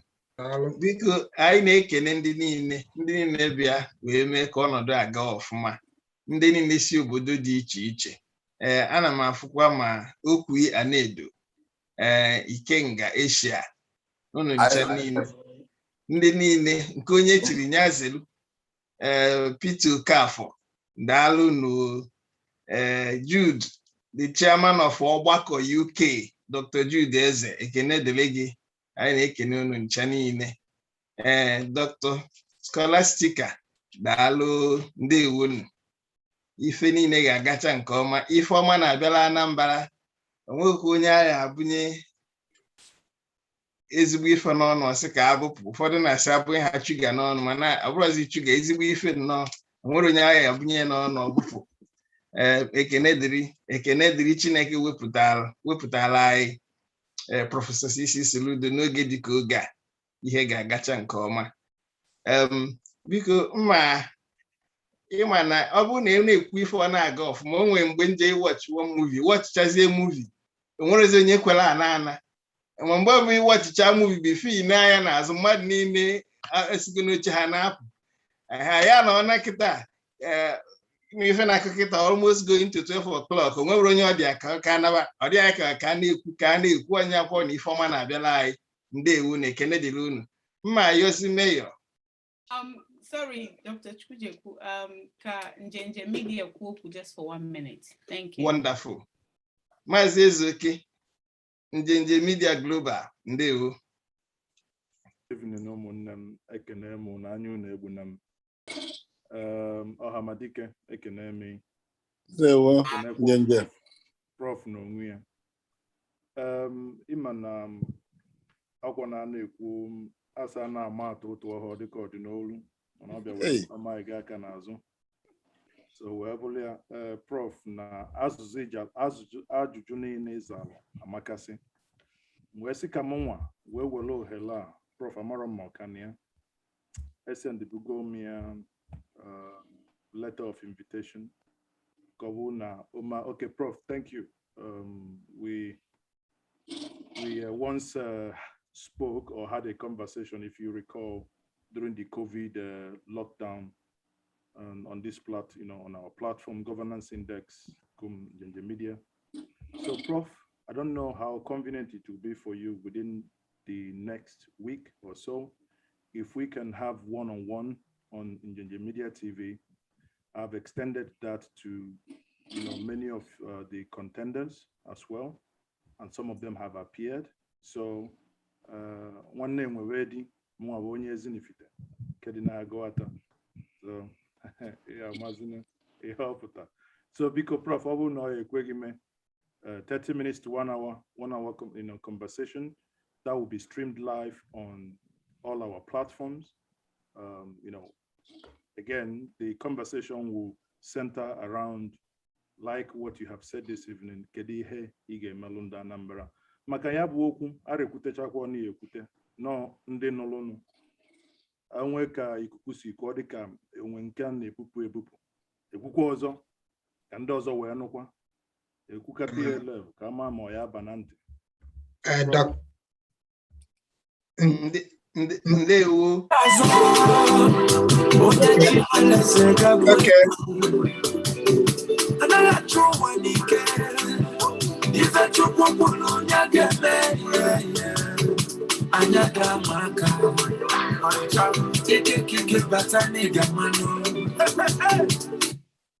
Right. Moderator, please. I think we've run really out of time. Can we? I give it back to you to let me know what to do. We have to. Thank you very much. Thank you very much, Mayor. If any na abịala ime n'abalị a, Chukwu eme na ọ gaala anyị nke ọma. Anyị anụna, anyị afụkwana. Ọzi ka anyị gbasara ozi ọma dị n'ime ya. Ndị niile bịalụnụ, anyị si unu nalụ ekene n'ụzọ pụrụ iche. O nwerezi ife ọzọ anyị ga-atụnye n'ife a. Okwu ọma enwere ụsa. Mayor Ernest Cezaji, the Director of Campaign Council, Diaspora, over to you to dismiss us. Biko ekene ka nne butere ụlọ mmadụ niile bịara ebe a. Awa ịtọwa ụtọ a na-ebechanya ji. Unu na-anya nkata anyị kpara na mgbede a, nkata juru afọ.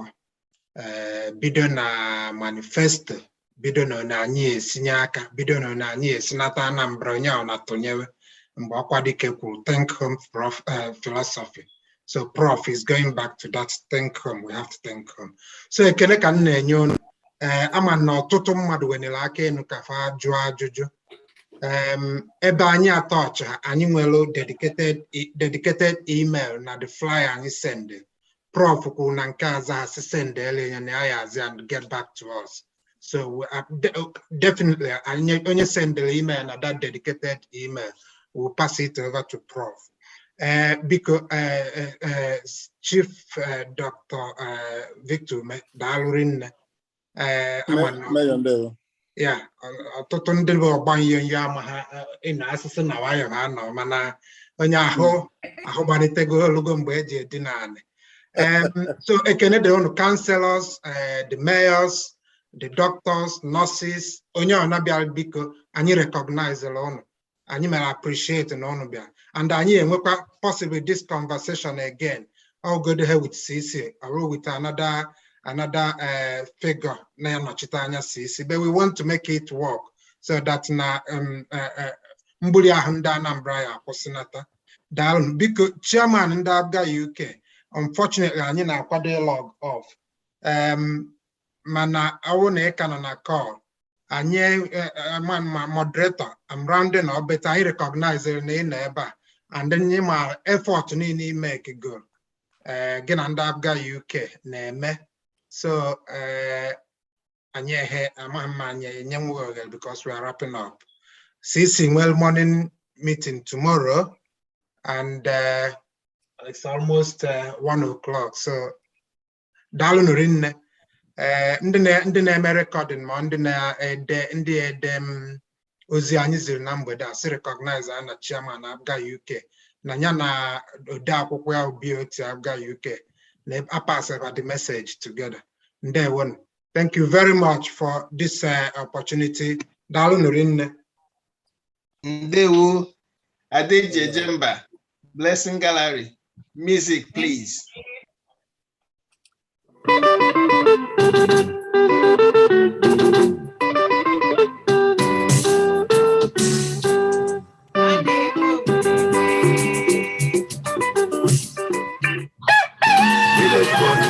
na-eje nnukwu akwụkwọ Aso, bụrụ prọfesọ lụsibọọlụ ike otu a Anambra oge elugo ude njiji anata asị m ude ndị Igbo abatago Chukwuma Soludo gachi onye n'ụka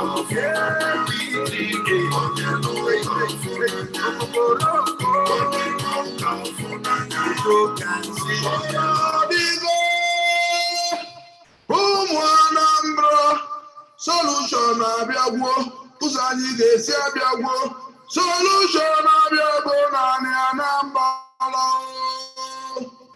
Soludo Solutions 2021 Kichukwu na-ekwu okwu Igbo dị egwu aka Anambra bidoro kwawa akwa kwawa lele ka ọ dị mma otego ndị Anambra nwoke na nwaanyị ma ndị eze nwoke ma eze nwaanyị bidoro kwawa akwa welilitowe egbere ma ya nwoke kere ụwa ka onye anyị solushon ka anyị na ya Chukwu solutions apụtago.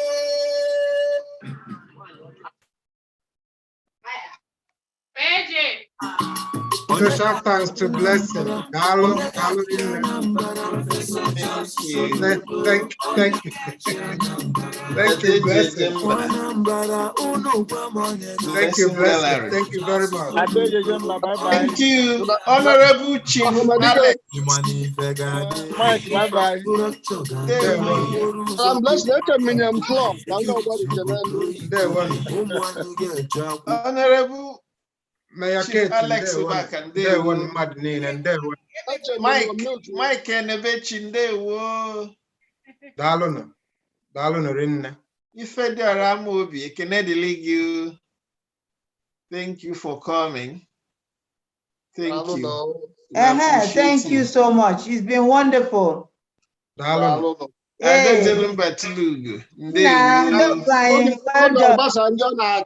Can the press in Nigeria say as the leader of Mosifa, but I appointed Soludo. Barrister Fabian from the UK. So because I've got such candidates. Yes, so all the glory. Okay. Yes, I'm very sure of Nanka. Nanka is Abga, so I must come.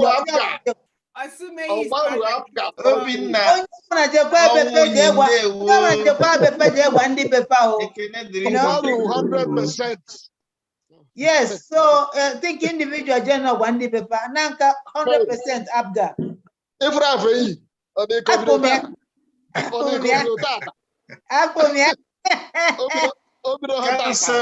Caroline.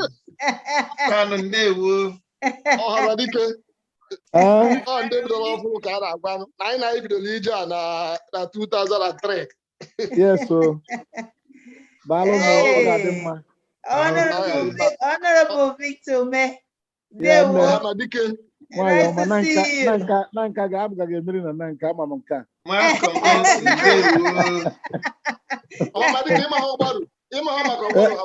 Agwa jere ọgbarụ na Tuesday.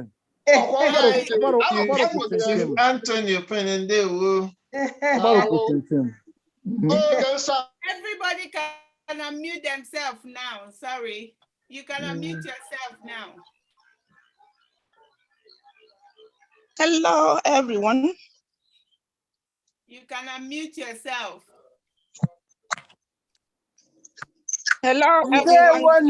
Well done, everybody. Good night. Hey, bye-bye.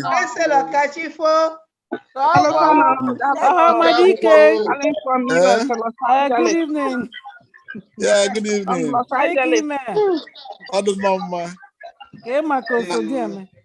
Osodio mama kwa anya uju okpala nwanne m. Prince Neville, Mayor in Atlanta.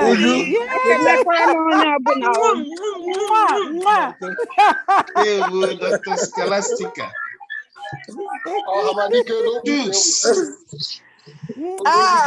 I called you. Don't worry, I'll call you back. Doctor.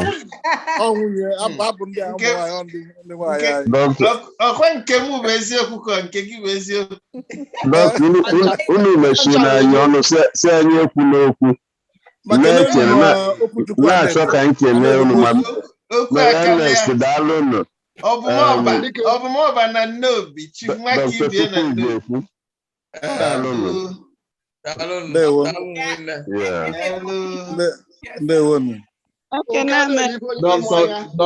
Dr. Chukwudi ekwu daalụ hinne na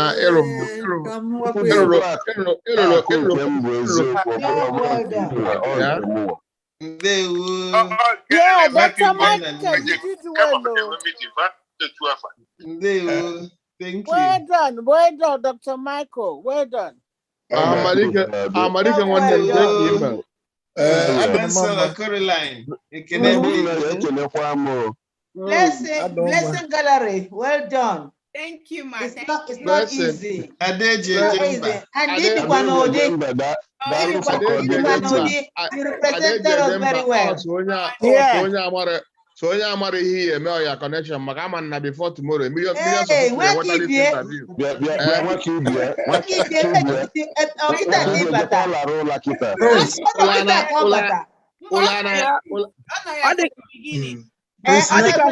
Mayor of Atlanta. Can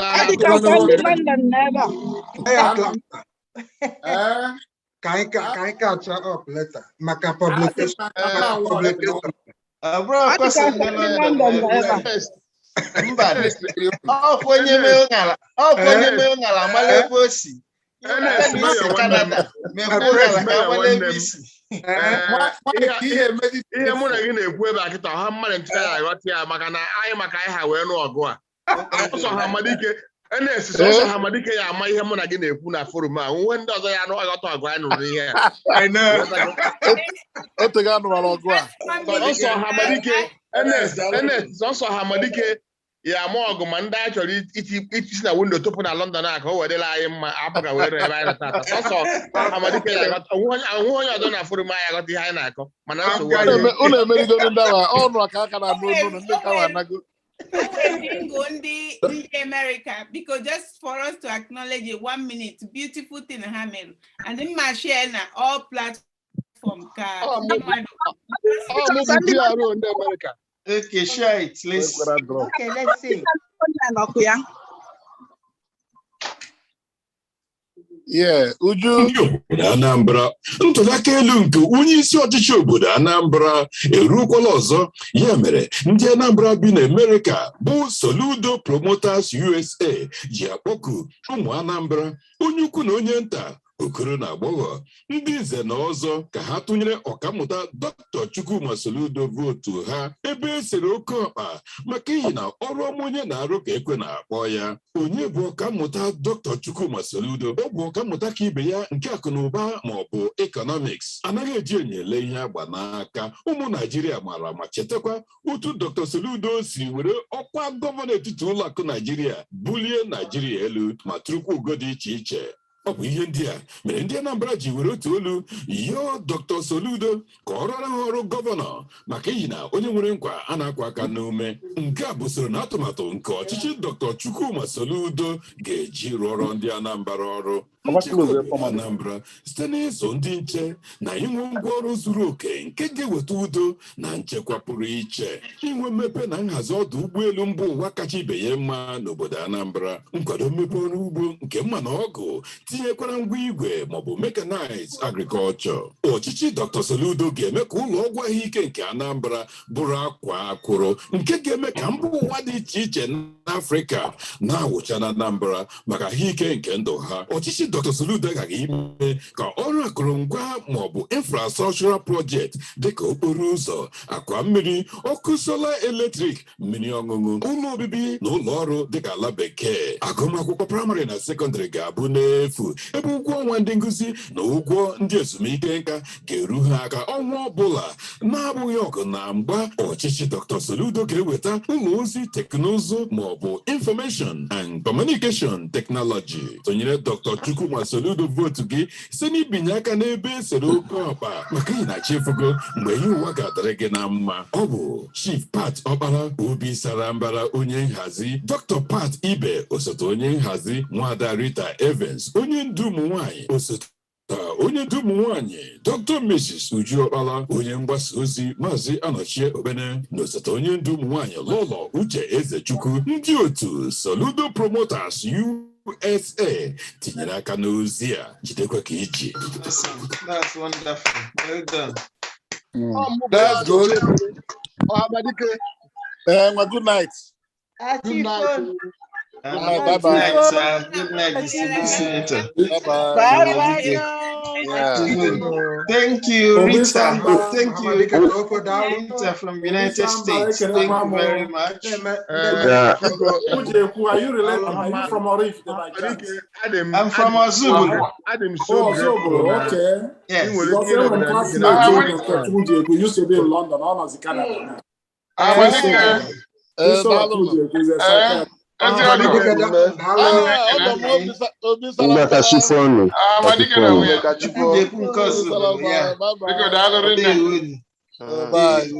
Thank you.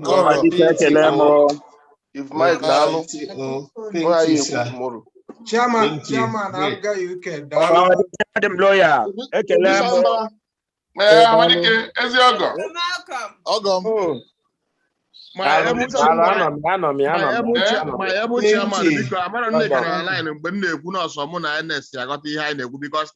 The first official meeting in the UK, where we don't go provide the venue, the resources, and everything. I'm not sure if we're going to align where we recognize your presence. Don't worry, I appreciate all of you. Thank you. Yeah, so I'll soon be in UK. I'll be out very soon. Thank you. We'll be happy to welcome you. Mike, good night. Thank you. Mike, good night. Thank you very much. Mayor. Thank you, sir. Bye-bye. Thank you. Good job. Our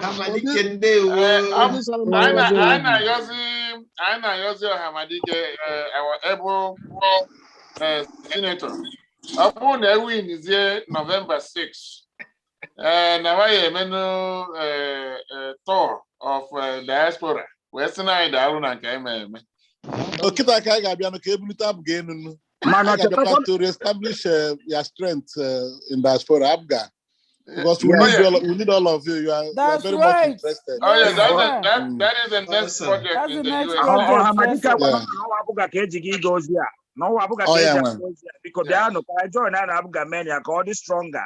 Exactly.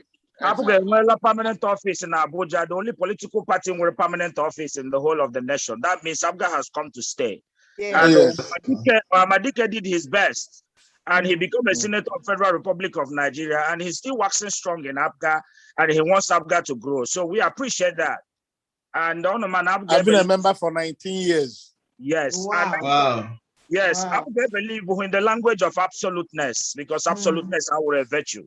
So, on our governorship candidate, where I already approachable our governorship candidate, and his manifesto, all the people oriented and all the practicable, and they watch even the communities, people in the communities can be able to explain what that manifesto is. You can see all the realistic, and they believe no your Hamadike Jesuya, on can make sure that the message I drive in very well. So I appreciate that. I admire everybody who attended this program to join us in Abga UK. We have everything established already. I'm Abga UK Youth Vanguard in Nigeria, 21 local government. We supported Obiano 2017. And after the election, we came back here. We didn't go to source for contract because on way for so all UK again. So Bikono, Kai Yawano, Kai, I won Manda Pop, Moon, Nenda, Kais, and election Agan on election Gano. Bikono. I have been approaching them, I've been fighting with them. I'm on more than 50 platforms, and I write articles, press releases. I know my former chairman, Mayor Enes, former chairman of Abga UK. Oga Dregema, they run Nilem Bikono, Kaibanaka, use on the platform of Abga UK, promote on Ifahane, support on Soludo, Hamadika, and Obiano. Kafama achieved this goal. He got to go effort of the APC, to what effort of the PDP to rig that election, not allow them. And I'm a Hamadika and I have a ball on Azu. So Yeah. They will. Well I'm done. Mwanya. Onye mmiri gbara gburugburu na-eche ndị anya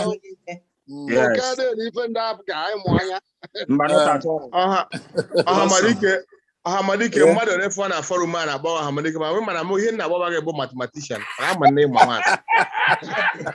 So achọghịkwa m echi ọzọ onye ọzọ agbaba gị afọ na-etu gị maka na mgba masị mara gị maga na mmụọ na-agbọ gị ya so ya gbakwana gị mathematician na ọsọ mmụọ na-agba ya. Anyị na-eme na nsogbu adịghị. Nwakibie kịta igbugoro ya anyị ga na-akpọzi ya. Mba biko ọsọ mmụọ reserve name for me mgbe ọsọ mgbọ ha na Ọhamadike ama na m kwurie so biko. All I know na onye ọbụla Ọhamadike kwụ n'azụ ejebego. Yes. Soludo ejebego. I got fish here. Achọrọ m isi onye ọbụla thank you very much. Thank you so much. Ihe na Ada. Mmejọ ọrụ n'ụtụtụ. Thank you very much. Have a good night. Bye. Good night. Bye. Dr. Chukwujeku, download. Thank you. Dr. Chukwujeku, thank you. My able chairman, Eric Nzekwe, God bless you. God bless you. Bye. Bye. Good night. Good night. Bye. Ada blessing. Enweghị part 2, ihe bụ part 1, enweghị part 2 gị. Another one is a counterfeit. Enweghị counterfeit. Ernest nwanne m, ọgụ anyị na-anọ ya na anyị n'iyi. Ngwara kachifonu. Yeah. Well done. Thank you. Good night. Delivered. Good night. A na-enwe obodo enwe.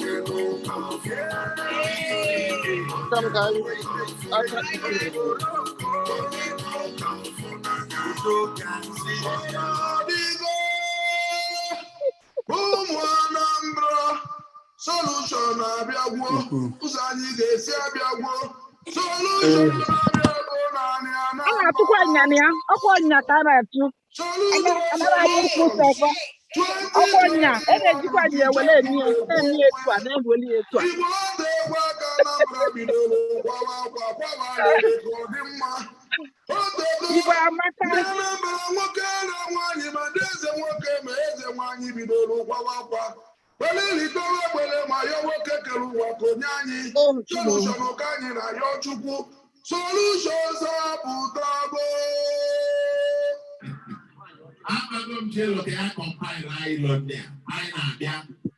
a na-eji nwayọ eweli ya nwa obele ka a na-eweli ya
Anambra, Professor CC Soludo, Anambra.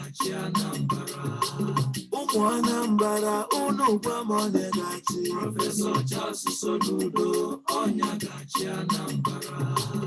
Imani fegade, infrastructure gade, okporo ụzọ dị mma gade, security obodo ibo, ụmụ anyị ga-eje akwụkwọ, economy adịkwa mma, ndị ọrụ ugbo ga-eriju afọ, industrialization, ndị ntorobịa enwebe ọrụ, women empowerment, Soludo's Anambra, Soludo gachi, the best way greater Anambra. Yellow Party Africa, Professor Charles Chukwuma Soludo na Dr. Onyeka Chukwu Ibezim akwụkwọ maka elu ezi ọlụ dịka gọvanọ na deputy gọvanọ Anambra State.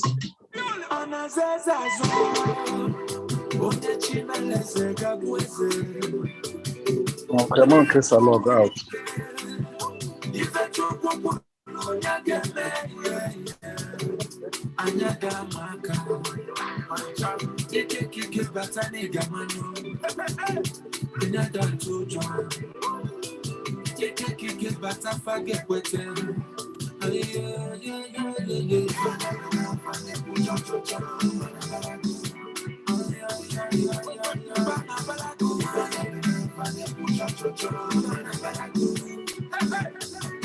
We can dominate the world without a woman. And when you say that Nigerian car, innocent, not very. I told me I was saying that not my manifesto. Now I get patronized many in Anambra.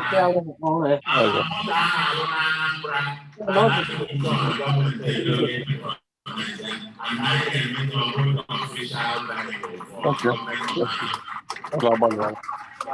when I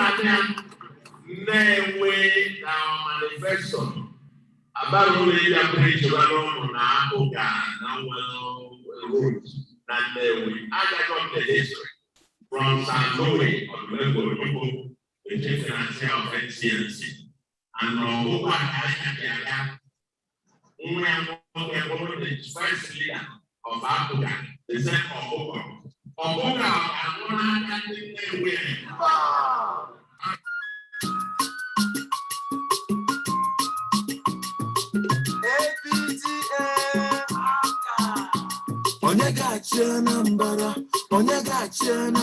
Professor CC Soludo, Anambra. Anambra, Professor CC Soludo, Anambra. Imani fegade, infrastructure gade, okporo ụzọ dị mma gade, security obodo ibo, ụmụ anyị ga-eje akwụkwọ, economy adịkwa mma, ndị ọrụ ugbo ga-eriju afọ, industrialization. Language is very important for future generation. Thank you, everyone. Mayonnaise. Mechizi na echiwu ugbo. Echiwu ugbo nna m. Kachi phone. Daalụ nne m, ịnwa ka daalụ rinna, anyị fụrụ aka gị. Thank you very much. Thank you. Thank you very, very much.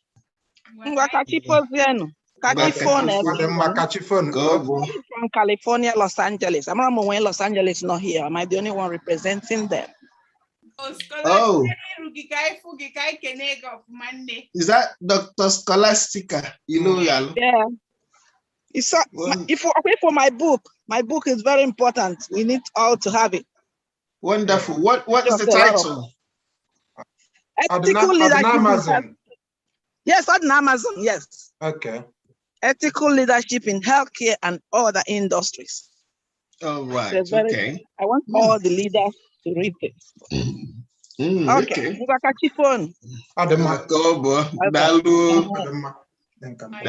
Blessing.